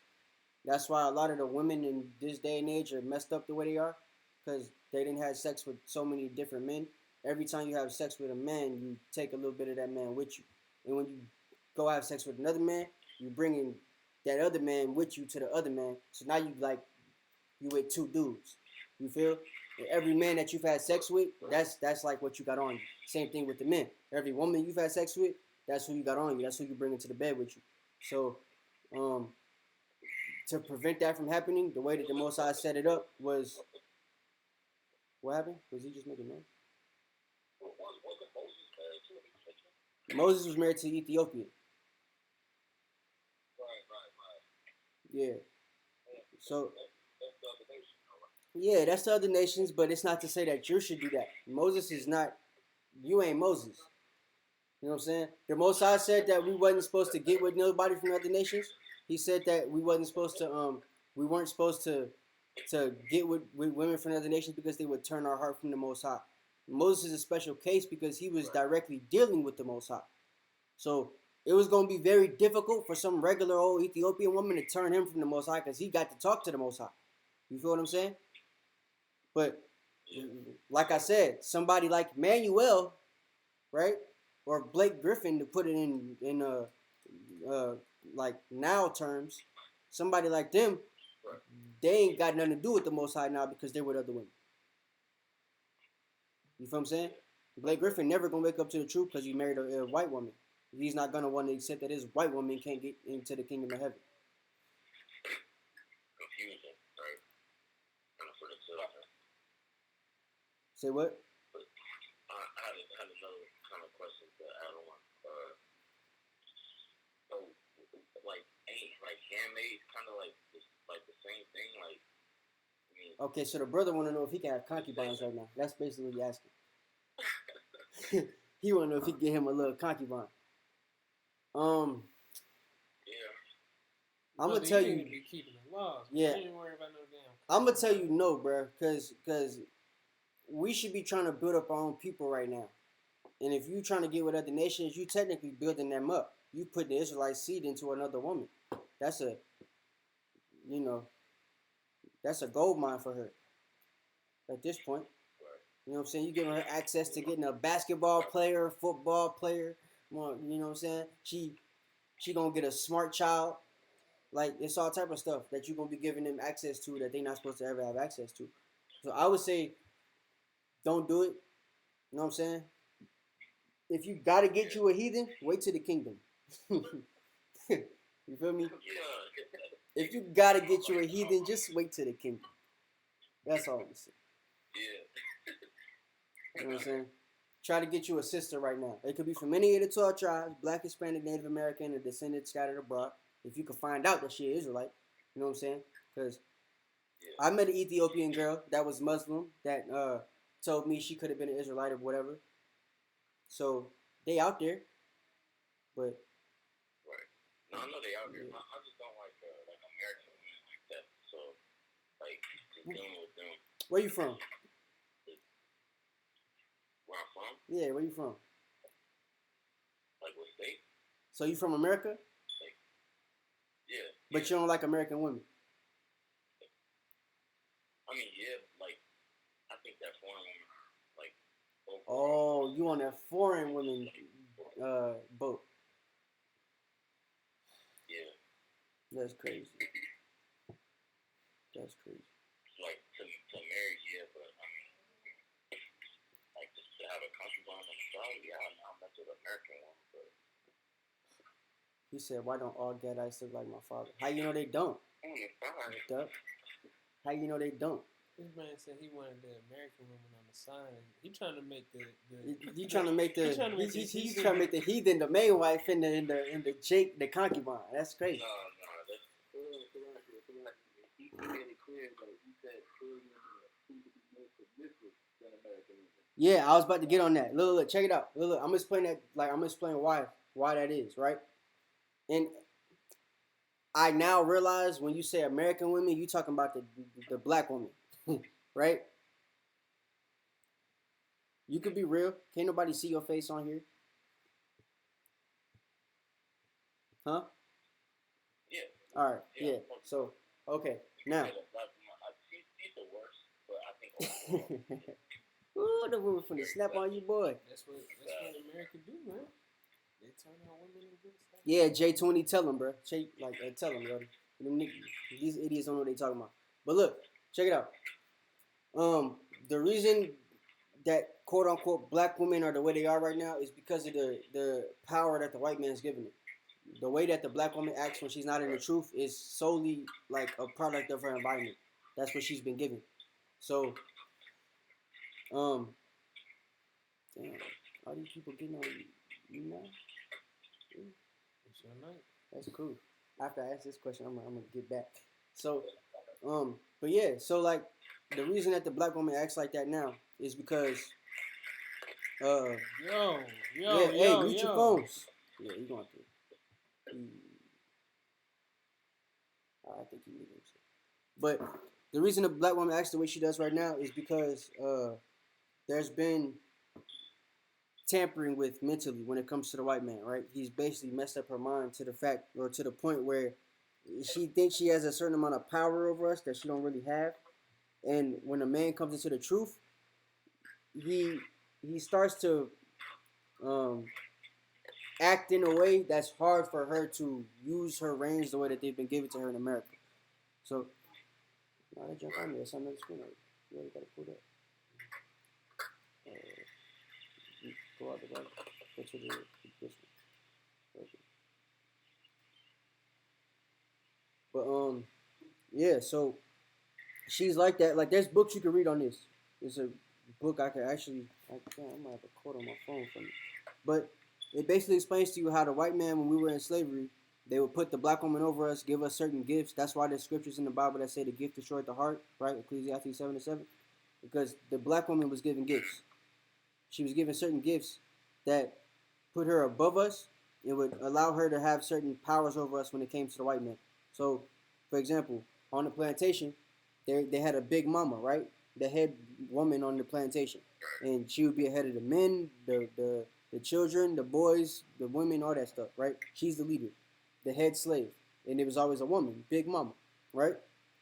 Big Mama in her younger days was the female slave that the slave master used to sleep with. And afterwards, he'd give her gifts, give her pearls or whatever it was to keep coming back to sleep with him. Because there was a point in time when the black woman didn't want to sleep with the white man. She saw it as a bad thing. So as he started giving her gifts, they became cool with it. Because their mind was being destroyed. The gift destroys the heart. Gift destroys the mind. So they started developing that Stockholm syndrome. It started with Eve. Just like it started with Eve in the scriptures with Adam, right? Eve sinned first, and that's what brought Adam into it. Same thing with the black woman. Ain't no new thing under the sun. So in slavery, it was happening there. The white man would use the black woman against the black man, right? Put her in charge, put certain powers over her, but rape the black man in front of her, so that he would have to see, or like she would have to see how low of a man that she was with, and then she get to go sleep with the master of the whole plantation. So that would basically put her, you know, in the spot that she's at. Yeah, no black person is indigenous to America. Nobody is indigenous to America, Tribe of Judah. Nobody. Don't matter what you are. Nobody's indigenous to America. Not even the people who call themselves indigenous. But, yeah, brother. So, that's what they did. You know what I'm saying? It was, like, that type of stuff on the plantations with the black woman. So, she's been given these type of powers, and once we got off the slave plantation, they did the same thing in modern times with like welfare and stuff. Black woman would only get welfare if she didn't have a man in the house, which still gives her a certain amount of control over the house, right? She let the black man come, but as soon as the welfare guy's coming, black man got to leave. You know what I'm saying? So there's a certain power that she was given. So it's like you're coming into the truth now. You're wanting to have a woman that's more submissive. You're wanting a woman to be in order and stuff like that. And you're messing with like quote unquote black women that are in the world. So they ain't got no order. Because in their mind they don't need no man for nothing. You know what I'm saying? They're INDEPENDE. You know what I'm saying? That's their mindset. So that's where they're going with everything. That's how they think it. So you basically as a man, you have to get with a black woman or a Hispanic woman or whatever and mold her to being the type of woman she's supposed to be according to the scriptures. You got to be an example to her to make her want to come into the truth. And as she comes into the truth, you're going to start to see her change mentally and everything like that. It's because, like, her mind is going to be renewed to the point it's supposed to be at because she's not going to be living the life that the white man wants her to live at that point. The only reason they act the way they living or act the way they acting right now is because they're living the life that the white man wants them to live. They're living the way the white man wants them to live, based on the things he's been doing since the time of slavery to make them act how they act now. So that's what it is. As they come into the truth, they usually act different because they're getting back to how they're supposed to be. They naturally become submissive as they come into the truth because they're learning order. They don't have no order in the world because they're taught not to have order. You feel what I'm saying? They're taught to be independent. So that's the problem with the women. You as the man have to have balls enough to get you one of them women and teach her how she's supposed to act. Not run to one of the other nations because it's going to be easier for you. Because you got to remember, Moses said, thou shalt not touch any unclean thing. So how you know he going to still accept you after you know you were Israelite, you know you're not supposed to be with no white woman, and you still choose to make her your concubine. So that's what I would think about. Yep. So I wouldn't do it.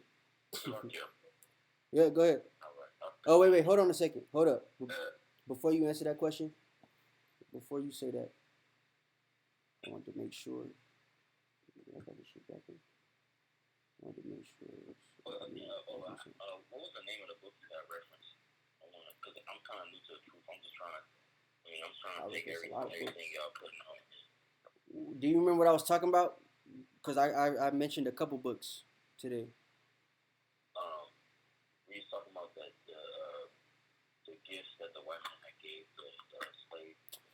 Oh, okay. Oh, damn. All right, hold on. Let me see.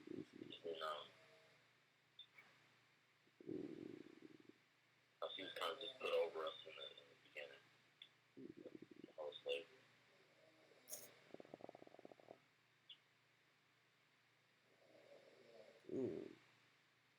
I don't see it. I'm gonna have to. It's at my house. I'll put it in the comments of the video once I get home. You know what I'm saying? Once it gets posted, because I can't remember it right now. So look out for the comments. But yeah. I mean, but there's a couple books you could look up. Like if you did a Google search and you typed in books that showed the black woman was giving power in slavery, you're gonna get some stuff that pop up. I promise you. Just that simple Google search will help you out. All right. I appreciate that. Yeah, no problem, Matt. Shalom. Shalom. Oh man, Tribe of Judah, bro. Tribe of Judah. Asians didn't migrate to the Americas, bro, like that. That whole old Mexim crap is a lie. That came from the Moors. You said what? What's up, Bob? Shabbat Shalom. I had a couple questions. All right, what's good? I heard you I was talking about the Negro only, and you were saying that what's your you were saying that the Negro only what they believe. Can you just reiterate that to me again? Yeah, what Negro onlys believe is that the 12 tribes of Israel are only black people, and that Hispanics and Native Americans and anybody that looks like a Hispanic and Native American can't be an Israelite just because they look how they look, not based off of what their actual genealogy is. They don't acknowledge the fact that these people had stones and everything that they actually brought from captivity, and no Negro has any proof that they were actually slaves. That's why there's niggas like the Moors that are trying to dismantle the transatlantic slave trade now, because there's no actual proof besides pictures and stuff of like ships and stuff like that. Which right, that's what I'm saying. So, okay, you saying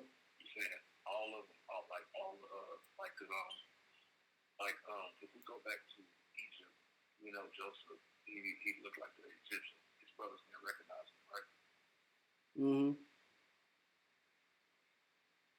But I'm Con on that. Yeah, Con. Okay, so and we know that Issachar and Judah are brothers. They came from the same mother, right? Right. Okay, so and then when we say the 10 tribes came over, because excuse me if I'm jumping a little bit. I'm putting things together. This nigga said it's a well-known fact that Chinese can interpret Mayan hieroglyphs. Oh, man. Say that last part again. I didn't hear that last part. You broke up. Yeah, so you said the 10 tribes came over. You said the 10 tribes came over because pursuant to secondaries. Yeah. Right. Yep. Okay. And we know, and I know y'all was talking about the tribe of Dan earlier. I heard y'all was saying about the tribe of Dan, which I know that's a deep topic. I'm not even gonna really touch that. Okay. But we know that pursuant to Revelation, in the book of Revelation, chapter 12, we know it lists all the tribes and all the kings, right? Mm-hmm. And so I heard you say, excuse me, I heard you say that Manasseh and Ephraim. Ephraim you said they were the same tribe.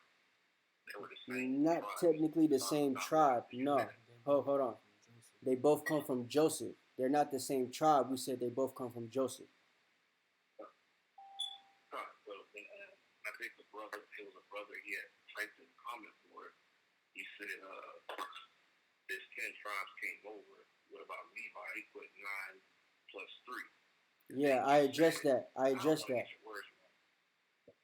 Yeah, I addressed that, what he said. He said 9 plus 3, and then he brought up 13 tribes. I told you that it would be 13 tribes if you're looking at Joseph and you're splitting Joseph up into Ephraim and Manasseh.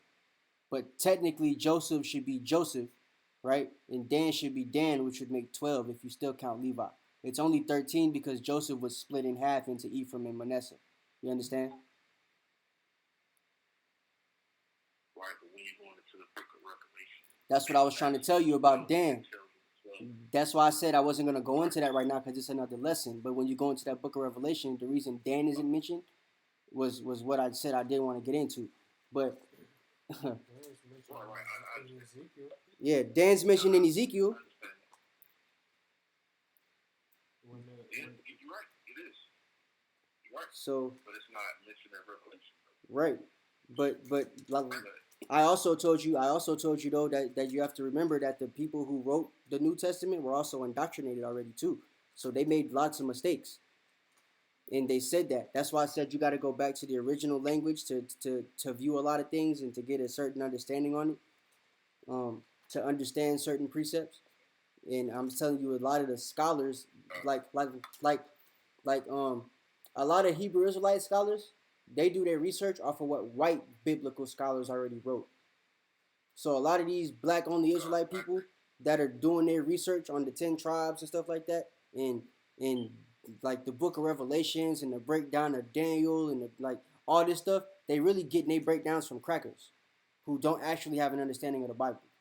So it was no different back then.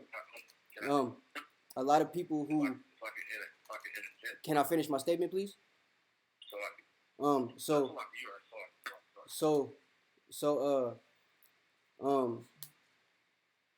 like the brothers get their information from the white scholars and everything, and they'll do their research based off what the white scholars are saying and won't go back to actually see if what the white scholar was saying was true or not. You know what I'm saying? And a lot of the time they can't if they don't go into the original language because it'll be confusing. So, like, yeah, I hope you understand what I'm trying to say there. I'm trying to say it without having to go into this whole lesson of the Dan thing because it's 12:51 right now and I don't want to be teaching till 2 o'clock because I still got to drive back to Gwinnett. So, that's why I said... I know you got that. I mean, okay, yeah, you can address the letter 8, but I think some of the black, like you said, the black only Israelites, like you said, I've talked to some of them, and I've heard, like I said, I just want to hear your view of what you're hearing, but some people that I talk to that actually have done their research, not outside of Esau's research or whatnot, but done their own research and did their own travel. If you go into Mexico,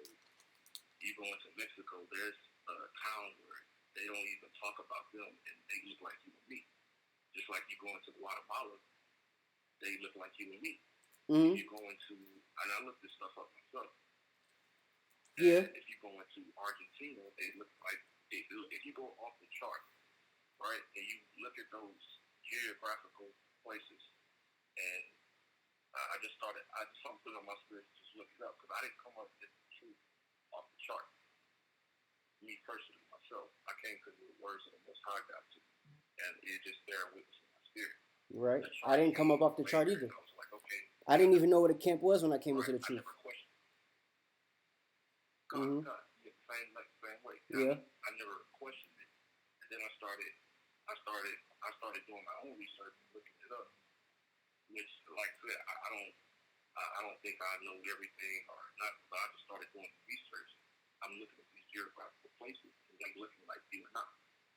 So I started questioning things like, okay, they're looking different from the people that they say. And like I said, some Israelites that I ran into that are call themselves black only, they say, when I've heard that, like the brothers that I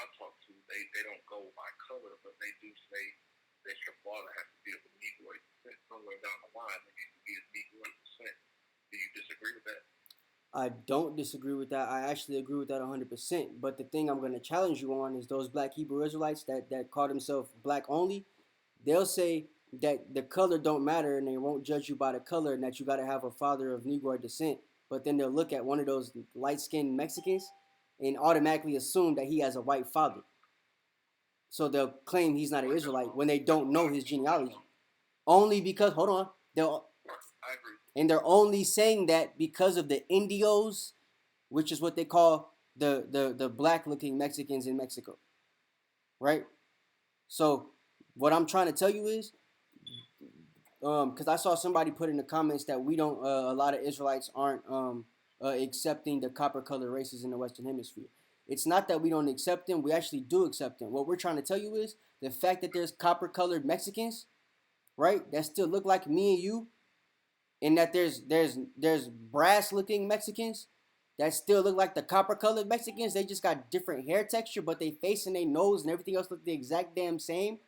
What we're trying to tell you is, because they're still copper-colored Mexicans, you can't in no way look at a light-skinned one that look just like the copper-colored one but got lighter skin and different hair tone but look just like him and say that he's not an Israelite because you don't know if his great-grandfather don't look like that copper-colored Israelite. That's what I'm saying. Because, and I used Blake Griffin as an example over and over and over again, because Blake Griffin got a dad that's dark as my hair and a mom that's as white as the like color of this napkin right here. His mom is pale as crap, right? He got with a white girl with blonde hair, and his kid has blonde hair and blue eyes. So if you was walking down the street and Blake Griffin's son wasn't with Blake Griffin and he was walking with his mom, you're gonna say that's a damn cracker. But you would be bearing false witness. You would be unrighteously judging. You would be a hypocrite because you don't know that kid's genealogy and he's actually an Israelite based on his father's seed. So what I'm telling you is we're not disagreeing or discounting the darker colored people in those areas in Guatemala, in Mexico. We're saying that because they're still there, y'all can't in no way, shape, or form say that the light-skinned ones aren't Israelites because y'all can't prove that their ancestors aren't those dark-skinned people. That's what we're saying. Agree, and that's why I stand. And that's why I stand on my stance myself. I say that, hey, if you have a Negro, it has to be a Negro. Hold on, you going out. I couldn't hear what you said. You got to start that over. I said, and that's why, and I agree with what you're saying. That's why I say, me myself, I say somewhere down the line, there has to be a need somewhere down the line, down your genealogy, like we was talking about. There has to be a Negro descent, somebody down the line. Look. You agree with that or you disagree? I disagree because we say Negroid and Indian descent. Those people who are Mexican that look like me and you, they're not of Negroid descent. They're Northern Kingdom. You understand me? They're of Indian descent. Okay. So we accept people of Negroid and Indian descent that aren't of Caucasian descent. You understand me? An Indian could look anything like me all the way up to how my father looked. I showed y'all. My dad still looked black. He's just light-skinned. His hair ain't like mine. He could curl his hair. He could probably do a ponytail and everything if he grow it out and everything. But he could also grow an afro. I got pictures of my dad as a kid with a full afro, right? When you look at his hair now, you probably think his afro gonna curl up and everything. But it didn't used to be like that. So that's what I'm saying. And then you got people like Lenny Kravitz, whose dad is an Edomite, who look just like a Jake. You got people like Bob Marley, who got kids right now that look like they black, that you would think are Israelites. If you seen them walking down the street, the brother walk up to a camp and says, hey, what's this going on here? You're going to be telling Bob Marley's grandson that he's a damn Jake, and he's not. You understand what I'm saying? Lauren London's a damn cracker, right? Y'all are happy for Lauren London and everything like that. Hold on, brother. So the dude from Empire, Justice Smollett, that's an Amalekite. Yeah, I can believe that. Yeah. I know this stuff. So that's what I'm saying, though. You understand? You see how they look like Jake? So how are these Edomites look like Jake? And y'all want to say all these niggas is Jake, but all these light-skinned people aren't Jake. And you don't know where their father come from. That's hypocritical. We know pursuant to numbers 1 and 18, we know to go by the But what I'm trying to say is a lot of y'all don't know your seed of your father. Like there's no way, honestly, there's no way none of us could prove we're Israelites. Honestly, all we have is to. Well, you're going by your father's father's father, but do you know who your great grandfather is? Because I know even me, I can't look past my great grandfather on the census. I've looked it up before. That's what I'm saying. I'm gonna be 100% honest with you because I've done this research before when I was in college. Most so-called Negroes in America, don't matter where they're from, most Negroes in America that weren't slaves, that were slaves, that aren't from Africa, most of them can't trace their family back on their father's side past their great-grandfather. To this day, don't matter how old they are. Most of them can't go past their great-grandfather. And if they're really old people, they can't go past 1886, before slavery. So the vast majority of us don't know who our grandfathers was before slavery. How do we know that a lot of y'all ain't Bob Marley's? That's what I'm trying to tell you. You don't know. There's no way for you to figure it out, and you won't know till the kingdom come. All you have to go by is your spirit bearing witness to this truth, and you wanting to be an Israelite, you thinking you're an Israelite, and you wanting to continue to keep the law, statutes, and commandments. But ain't none of y'all can prove that you're Israelites. Not one. And if you tell me you can, you're a damn lie. So I'm saying the fact that you can't prove it, how can y'all say that other people aren't? That's hypocrisy. Is it not? Do you agree with that? I agree with that. But I like certain things. Well, see, look, those certain things that you're having Sorry. Go ahead. What'd you say? I'm gonna go scripturally now. Because when I came into the truth, I'm gonna ask you this question: Hosea 7:8. What is that? Can you break down Hosea 7:8? Here we go. All right, let's get Hosea 7:8. Because you're gonna tell me that Hosea 7:8 don't mean that they mixed among the people, right? I just asked the question, but can you break down Hosea 7:8? Let's get Hosea 7:8. Well, I mean, we know what Hosea 7:8 say. It say that I can say it to you off the top of my head. It say that Ephraim is cake not turned. They have mixed himself amongst the people. Go ahead and read it. You got it. It's the book of Hosea, chapter 7 and verse 8. Ephraim, he had mixed himself among the people. Ephraim is a cake not turned. Right. So Ephraim has mixed himself among the people. I think that should be self-explanatory. Ephraim has the northern kingdom. Ephraim represents the whole northern kingdom, and they have mixed themselves amongst the people. So men have mixed with men. Men have mixed with women. Women have mixed with our men. But regardless, we have mixed ourselves amongst the other nations. Go ahead. Strangers have devoured his strength. And then it says there, a cake unturned, and strangers have devoured his strength. So we know the strangers devouring his strength is other nations coming to intermingle with the tribe of Ephraim and the whole northern kingdom. They've devoured their strength. It says they're a cake not turned, right? Which to most people, I say to most because I know what your breakdown is. To most people, a cake not turned would talk about their skin tone and how they're no longer brown skin but light skin. The scripture can be twofold. Because if you continue to read, it's talking about how they continue to go off in doctrine. Right. So can we agree that that's not talking about sex? Well, you're saying, can we agree that it's not talking about sex, and we just agreed that it's a twofold scripture. That's not twofold. That's not talking about sex. I can rebuttal that and say that that's not talking about sex because earlier, a few minutes ago, you said you have to go into when the Negro-owned Israelites, they're going into the history or whatnot. They're not going into the actual text. And we know that the original text was Hebrew. So if you go into the Strongs, and then you go into the Strongs and you go into the Hebrew on this particular verse and the words,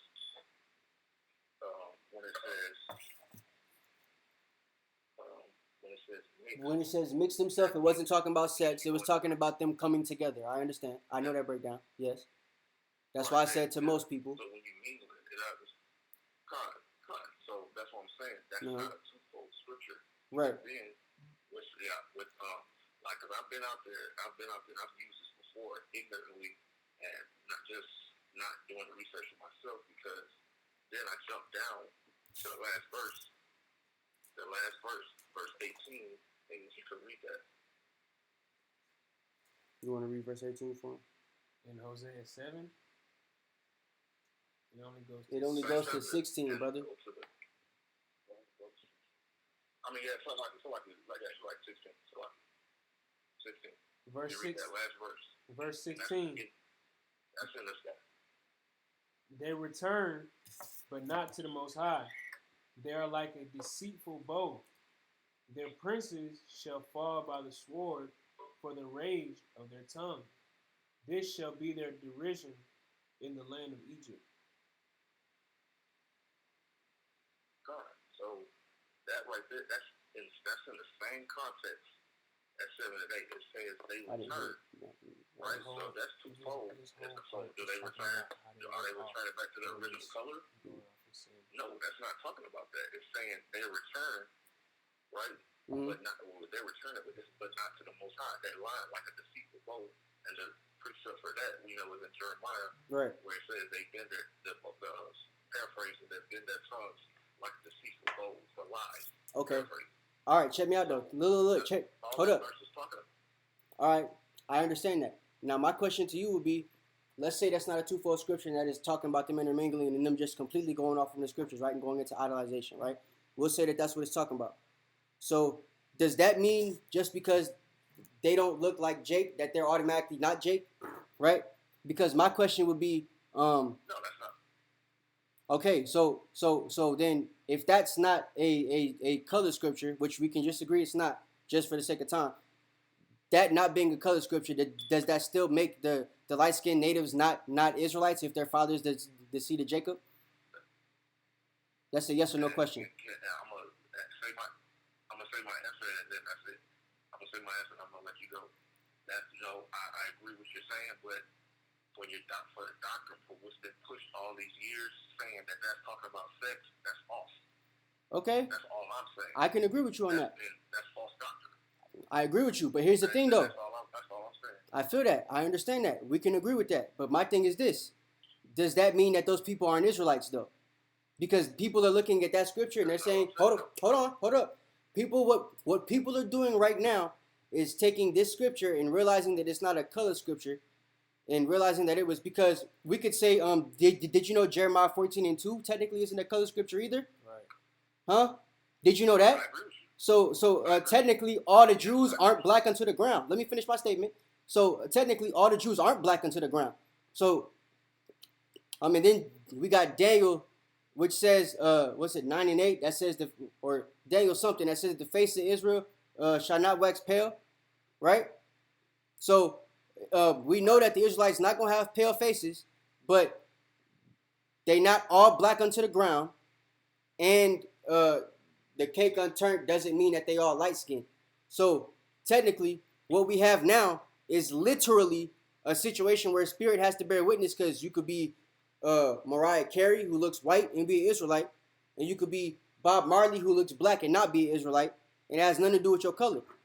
So I'm saying, even with that not being a color scripture, it's still in no way, shape, or form or unvalidates the Hispanics and Native Americans that are light-skinned of not being Israelites. But that's what people are trying to do. They're trying to say this isn't a color scripture, so all them light-skinned people can't be Israelites, and they're discrediting the fact they could all still have the seed of Jacob. Because if you mix with a white woman, you still get a white kid in most cases, right? A lot of people take their genes and their way they look from their mother in most cases. A lot of you look like your mom. You can tell exactly what a person's genes look like or you can tell exactly what a person's mother look like in most cases just by looking at them. Because most of us get our characteristics, facial features, and physically from our mother. But we know that the seed, your nationality, is determined from your father. So that's why I keep mentioning Blake Griffin, right? He got a black dad. We could use an Israelite. Alazar got a black dad and a white mom, right? And people get on him in his skin tone all the damn time. Is he not a freaking Israelite? He don't have woolly hair. His hair's long. But we know he's still Jake because his spirit bears witness, right? And he got a black dad. Say Alazar got with a white woman. He's not. But let's just say, hypothetically speaking, that he did. That kid would probably look white, but he would still be Jake. You know what I'm saying? We wouldn't be using Hosea 7 and 8 to see that his kid is an Israelite, right? But his kid would still be an Israelite. So that's all I'm trying to say. We could dismantle all. We could bring all the scriptures that the elders brought out that aren't technically meaning what they mean. Because there's a couple of those. Like I said, you brought out Hosea 7 and 8 as not a color scripture. Well, the one color scripture that the Southern Kingdom uses, Jeremiah 14 and 2, that's not a color scripture either. It's literally talking about the leaders of the kingdom being sad and in a state where they're broken, not them being black to the ground. So if that's the case, does that mean that all the Israelites and the Jews are really the white people, the Jewish people? Because that's not a color scripture? No.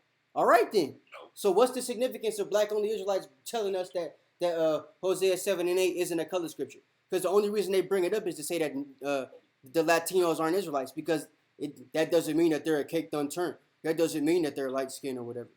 Y'all were only bringing it out to try to include the Mexicans. But we can say the same thing. Y'all are only bringing out Jeremiah 14 and 2 to say that everybody's black. Just because the Messiah is labeled as a black man, right? We could use the excuse that, okay, well then the only Israelite that's black with woolly hair is the Messiah. He's the only begotten son. Like at that point, you can start using that stupid ass excuse. Because none of these color scriptures are really color scriptures. Because you're not taking into account the seed of the Father. That's what I'm trying to tell you. Y'all, it don't matter what scriptures you bring out. You cannot say that the Israelites or that the people that we're saying are Israelites from the so-called Northern Kingdom here in America that are called Latinos and Hispanics and Native Americans, y'all can't say that they're not Israelites because you guys don't know who their father is. You don't know who their forefathers are. There's no way for you to know who their forefathers are. So all you can do is take the ones that are coming into the truth and try their spirit by the spirit. And if they spirit match your spirit and you believe you're an Israelite, then let them be an Israelite too. Right?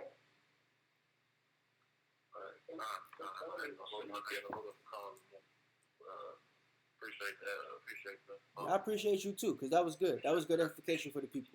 So now these people can't get on the stage and be like, Hosea 7 and 8 isn't a color scripture. We know that already, brother. We don't use it as a color scripture. We ain't brought that out as a color scripture in a very long time. But it don't mean that them people ain't Israelites. I ain't gonna take a little more airtime. Shabbat shalom. All right, Shabbat shalom, Mark. Thanks for your time. Shabbat shalom. Shabbat shalom. What time is it? 1 o'clock. We're gonna take like 2 more questions. Yeah, 2 more questions. You said Salakia? Or were you just saying Shabbat shalom? Shabbat shalom. Oh, okay. What's up? I got a question for my wife, really. She wants to know if women are supposed to wear zitzit. Is it mandatory for women to wear zitzit? Oh. I ain't going to say zitzit. It's mandatory for us to wear fringes. You know what I'm saying? Zitzit is a if you want to type of thing. It's another form that you're supposed to put on the 4 corners. But the main mandatory mark is the actual fringes. Yeah. Yeah. Okay. Mm-hmm. She's supposed to wear that on her garments, right? Can you give me a precept for that, please? Yeah, Numbers.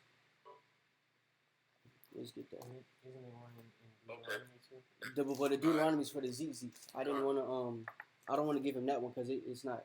But yeah, we'll get Deuteronomy 2. I think it's 22 and 12. Deuteronomy 22 and 12. Yeah, that's the Zeets. Yeah, read that one, and then we'll get Numbers. This is the book of Deuteronomy, chapter 22 and verse 12. Thou shalt make thee fringes upon the 4 quarters of thy vesture, wherewith thou coverest thyself. Right. So it says, thou shalt make thee 4 corners. Read it again. I don't want to. Thou shalt make thee fringes upon the 4 quarters of thy vesture. So you're gonna make fringes on the 4 corners of your vesture. That's the ZZs, right? But so that was a commandment from Moses in Deuteronomy. But in Numbers, all Israel is commanded throughout their generations to wear fringes on the borders of their garment. So the fringes that we wear on the border, like these, with the border of blue, right? I don't know if I can see that. But yeah, these right here. Yeah. They're really the same thing. Yeah, I mean, they're really the same thing.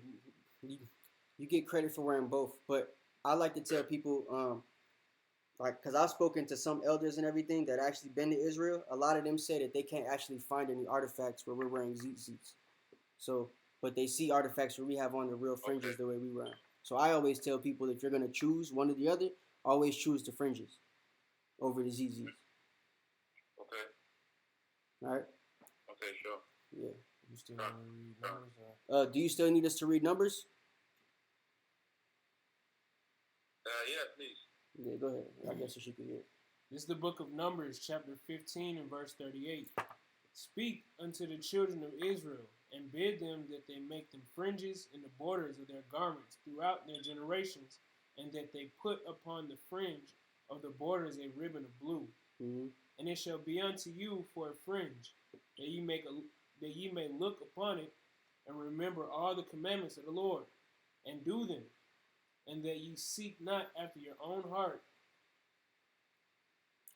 and your own eyes, after which you used to go whoring. So that's what the fringes are for, right? We're supposed to wear them throughout our generations, and it's supposed to make us keep the commandments of the Most High. So that's what we were commanded to wear throughout the generations. That's what I would advise that you get your wife to wear as well. Okay. All right. All right. All right. Somebody said, Shabbat. Very edifying. Shabbat. I don't know who that name is. Can anyone show me Christ in the Old Testament on the same level he is at the New Testament? This is Hawashi's idolatry. Yeah, we'll show you the same level. Give me Daniel. 11 and 1. Oh, yeah, let's get that first. We'll get both of those. Because you want to see him in the same level, you said? Meaning you want to see him in his God form? You want him to be idolatry or something? I don't know what you're trying to say. This is the book of Isaiah, chapter 11 and verse 1. Say it again. Oh no, I'm answering a comment on the comments board. Oh, okay. Yeah, sorry about that. Go ahead. And there shall come forth a rod out of the stem of Jesse, mm-hmm. and a branch shall grow out of his roots. And the Spirit of the Lord shall rest upon him, mm-hmm. the Spirit of wisdom and understanding, the Spirit of counsel and might. So it said the Spirit of the Lord shall rest upon him. So obviously that's not talking about the Most High. 5 boxes we think we idolizing Yahweh Shah. So that got to be talking about a person, a man who's going to be doing that. Go ahead. The Spirit of wisdom mm-hmm. and understanding. Right. The Spirit of counsel and might. These are the type of spirits he's going to have on him. Go ahead. The Spirit of knowledge and the fear of the Lord. Mm-hmm.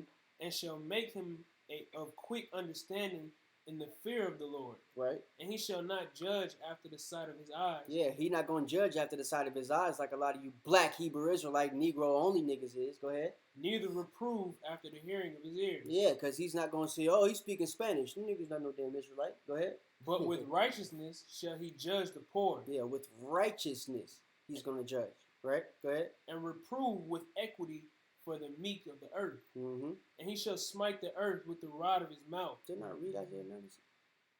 Go ahead. And with the breath of his lips shall he slay the wicked. That's what he's going to do, man. He's going to slay the wicked with the breath of his lips, man. Yahweh Shai got that double-edged sword as his tongue. Go ahead. And righteousness shall be the girdle of his loins. And righteousness is going to be the girdle of his loins, man. That dang fine gold of Euphas was a belt of righteousness. Go ahead. And faithfulness the girdle of his reins. Uh-huh. Come on. The wolf also shall dwell with the lamb. Yep. The wolf is going to dwell with the lamb. Go ahead. And the leopard shall lie down with the kid. That's right. And the calf and the young lion and the fatling together. And the little child shall lead them. I think that's it on that. Yeah, come on. So that's one version of Yahweh Shai in the Old Testament, right? We got Daniel as well, and then we got the New Testament version. So he meant as the Son of God, forgiver of sins, creator of all things. Skip down to verse 10. Yeah, go ahead. And in that day, we just told you all the different things he's gonna have, all the different judgments he's gonna come in. Like that all signifies him being the forgiver of sins and everything like that. But I guess that went over your head, so let him read this part. And in that day there shall be a root of Jesse, which shall stand for an ensign of the people. To it shall the Gentiles seek, and his rest shall be glorious. And it shall come to pass in that day that the Lord shall set his hand again the second time to recover the remnant of his people. Hold on, Slaki. He's saying something up. He said, I don't mean prophecy, but rather in Colossians we read that he created all things. That's Hebrew. And also it says that he's only begotten son. Okay, look. So in the Old Testament, the person that was talking to us as the Most High wasn't the Most High. It was actually Yahushua. The Most High hasn't left his throne. He don't talk to regular people. He ain't got time for that. So you were talking to Yahushua the whole time, actually. The person in the burning bush, that was Yahushua that Moses spoke to as the angel. It was Yahushua as the angel that was guarding us in the wilderness. It was Yahushua that started the church. It was Yahushua that created everything with the Most High, including the other angels, including the earth and everything on the earth. And it's Yahushua that's going to come back. So it's not idolization. It's literally Yahushua is the one you've been talking to the whole time. You never spoke to the Most High. The Most High don't talk to people. He ain't got time for that. He's the Most High. He creates things to do stuff like that. That's why he created Yahushua. Right? Every time anybody can go to an example of somebody talking to Yahushua, it always says the angel of the Lord spoke to him. He wasn't hidden in the time of the Torah. When it says the Lord, he's speaking in the name of his Father, but it's not the Father speaking, it's Yahushua. That's what I'm trying to tell you. He was in his glory throughout the whole Old Testament, technically. You just didn't know it was him. You were thinking it was the Most High because he was coming in his Father's name, but it wasn't the Father. The Father never left the throne. So, yeah. That's the Yeah, we can end it. So, well, I want to give them one more chance to make one more question on the call. Is there any more questions on the call that we need to get before we hop off?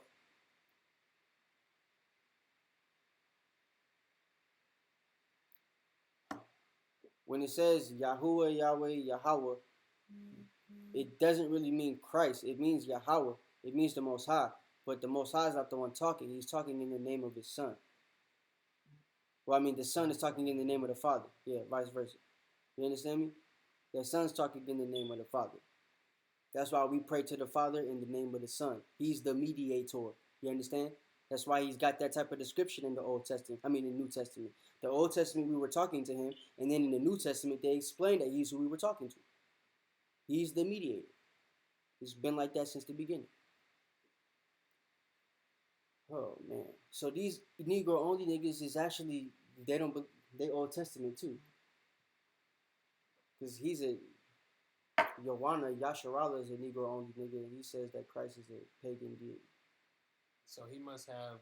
So all these niggas. He must have goats and bulls in his backyard ready to sacrifice for his sins. They just all, they all bad, bro.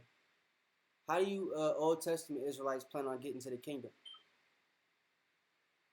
Do y'all got your because you saw the brother just ask a minute ago, about the people who he asked, was it a requirement for us to put the commandments, in a roll or scroll, whatever, outside our door? Are y'all doing that, you Old Testament only brothers? Oh, he's one of them. Levi is part of the 10 tribes.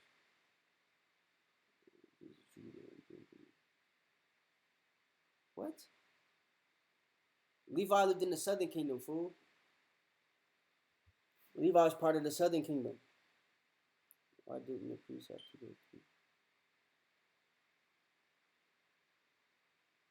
What do you mean, why didn't the priest have to go through Christ? In the Old Testament, if that's what you're asking for, 5 boxes, blank name, whatever your name is, if you're asking about that, the priest didn't have to go through Yahushua in the Old Testament because it was based off sacrificial law. He wasn't the lamb yet. So they would make their sacrifices to the Most High. They were literally sacrificing to the Most High back then. Like,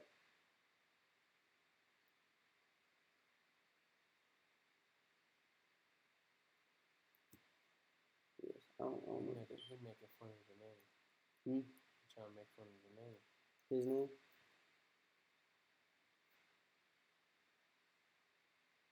Yaha Bahawani.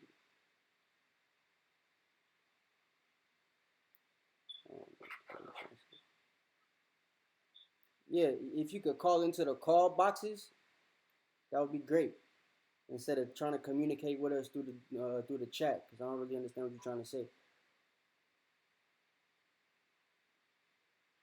Yeah, the word of Yah is clear on how to make it to the kingdom. So if you're thinking that we're still supposed to sacrifice, then you could do that yourself, buddy.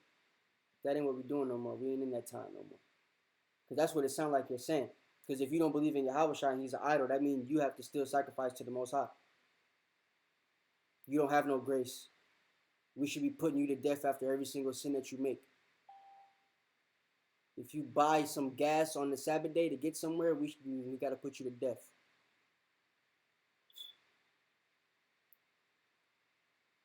Like anything. That's for real. It don't make sense. I don't think he's going to call in. So, yeah, if y'all don't have no more questions, man, we're going to go ahead and shut it down. John 14:6. Yes, now you must go through Christ because he's the sacrificial lamb. He sacrificed himself, you know what I'm saying, for us to get grace, for us to come back to the law, statutes, and commandments, so that we won't be put to death after every sin. Oh, okay. You got to pay your legal keeper. All right, come. But, yeah, so that's that. I mean, John 14:6 is talking about the Holy Spirit, which only came after Christ died.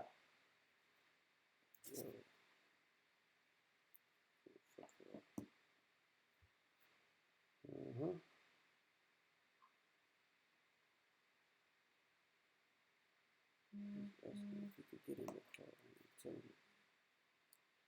All right. Well, since there's no more questions, we're gonna end it here on the live. Unless there's something else you wanted to say. I mean, I guess right quick we could go ahead and shut it down. For those of you brothers that thinking what y'all thinking about the Northern Kingdom, for whatever y'all thinking, whatever reasons y'all thinking, y'all can keep thinking those things. You know what I'm saying? The Most High is gonna show us what's right at the in the end anyway.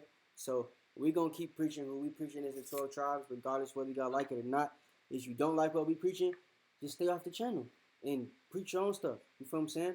But to us, the 12 tribes of Israel on this side of the earth is emphatically the so-called Negroes, so-called Hispanics or Latinos, and so-called Native American Indians that are of Negroid and Indian descent, and the people that descend from us of Negroid and Indian descent that are scattered abroad. Because regardless of y'all idiots, there was an Indian slave trade before the Atlantic slave trade did the Negroes. So there's a lot of Indians that were scattered abroad after Assyria, in the 1600s and stuff like that, because they was going back and forth on boats just like y'all was. So, which also makes them part of the curse of Deuteronomy chapter 28:68, because a lot of you niggas think it only happened to y'all. So, yeah, I mean, it's like so much that we could get into, but I'm gonna stop because it's late. So, if the Most High was able to show you guys what we see according to the scriptures, then all praises. And if he couldn't, then I hope whatever you see, he's showing you for a reason, and it's a reason that benefits you. You understand me? But if not, then you gonna just find out that we was right at the end anyway. So that's just the way that is. But like I said, we have proof and everything like that to go with the things that we're saying. We got all these stones that none of y'all have been able to back up yet, or try to explain why. Okay, hold on. So y'all haven't spoken about none of the stones or anything like that that we've brought up or tried to say how these brothers can't be a part of that stuff. So y'all haven't answered the fact that they wore fringes. A lot of y'all still don't. So it's those type of things that we got to get straight. As far as the nation's concerned, and as far as questions that we're asking, we got to stop being hypocrites before we ask certain questions. So, in Tribe of Judah, my mom wanted me to tell you that my dad's emphatically an Israelite. You know what I'm saying? She sees what you're saying on the comment boards, and she think you're an idiot because you think the Mayans come from the Shang dynasty. That shows that I actually know what article you read to get that stupid ass information, and it was false as a fake article. The Mayans were actually taken to Cambodia, and they don't come from the Shang dynasty. They were taken over there. So that just shows how stupid you are. You follow any and everything that the white man posts, and you believe it as fact. Because I could tell every little thing that you're posting is stuff that I saw when I first came into the truth that I had to do research on. So either you're very new to the truth, or the Most High didn't put the spirit on you to dig deeper than what you actually dug. So I mean, we're going to end it there. Like I said, we believe who we are. We believe who the Israelites, we believe the Israelites are who we say they are. The 12 tribes of Israel are the Hispanics, Native Americans, and the Negroes from the here and scattered abroad. So, you know, y'all can take that how y'all want to take it. So if y'all got any questions from here on out, like the brother said earlier, y'all can come to camp. Hashtag come to camp. And, you know, stop being keyboard prophets and actually come out here and try to face us stand on your square, man. You know what I'm saying? Stand on your square and bring your doctrines to us, man. You know what I'm saying? Try to defend your doctrine since you believe in it so much. Don't be keyboard prophets. Don't stay on Facebook talking that stuff. You know what I'm saying? Just come through and come see us. You too, Tribe of Judah. Stay off the keyboard and you come through. Because you might be an Edomite. You ain't got no pictures of yourself. I'm thinking you and Jay Billy might be related. So, you know, that's just how we got to do it. But, so, yeah, I would, Jay. Appreciate you, bro. But, yeah, what's up, Ike? Go ahead. I just want to ask about Sabbath and the times that Sabbath is, because in the Bible it says that God says that in the evening and the morning are one day. So is Sabbath supposed to be from Friday evening to Saturday evening, or is it from Friday evening till Saturday midday? Oh, I shouldn't have let him answer. Man. All right. The Sabbath is ridiculous. I don't know if you've addressed this earlier in the past, but I must say. Yeah, the Sabbath. I don't want to have to bring out scriptures for this. This is too much. The Sabbath is from Friday sundown to Saturday sundown, from our understanding. Okay. Con? All right. So yeah, right now we would consider this the Sabbath. And I believe next week when we go to the summit, we're going to be talking about that. So I don't want to talk about it right now because I'm trying to save it. Somebody asked that question last week, and I told them the same thing. So, or earlier this week when Joel did the live and stuff. So we're going to talk about that, but we're going to wait till next week to talk about it because we want to talk about it around other brothers. So. Yeah. It's already 6:30. It's Saturday morning in the UK, so Yes. So it's the Sabbath for you over there right now. And once it hits sundown over there, that's when the Sabbath's going to be over, according to our understanding. Okay. Well, y'all sound like Masons. That's why I told y'all to stand on your square, because y'all believe in everything the Masons tell you. You wanna.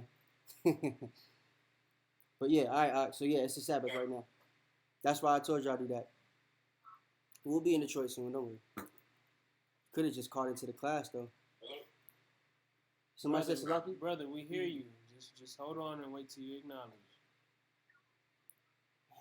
I want to shut down the chat now because these niggas gonna have me talking to their ass all day. All right, YouTube. So we're about to end the live. We're gonna do the prayer. We don't do the prayer over the live. If you want to hear the prayer, come on the call. Hold on. Tribe of Judah. They were writing on stones instead of paper because in Assyria they didn't have paper. You duck. They wrote on stones, and guess where they came from captivity from? Assyria. When you look up any of the Assyrian tablets, they're all written on stone, not paper.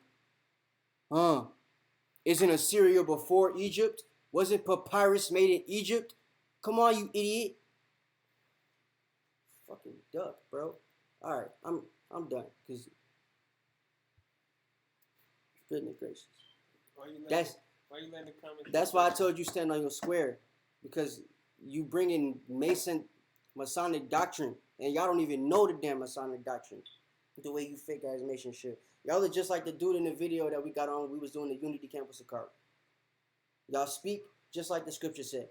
You speak proud, knowing nothing. The paper the Mayans used was not Chinese, you idiot. The Chinese brought their own paper over here when they were looking for Attila the Hun. Like I said, there's so much history you don't know, bruh. There's so much history you don't know. You speak proud knowing nothing. Attila the Hun wasn't even Asian. He was a white man that took over the area.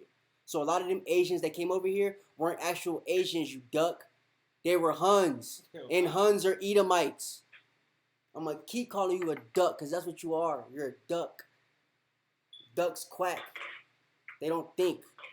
You're just quacking. Go ahead, bro. We can shut it down. All right, YouTube, we shutting it down, man. Come on the call if you want to hear the prayer. If you're on the call, don't hang up. And one last thing.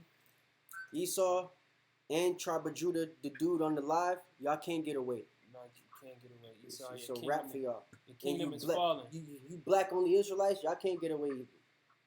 Most High gonna separate y'all. All right, Shalom, YouTube. Shalom.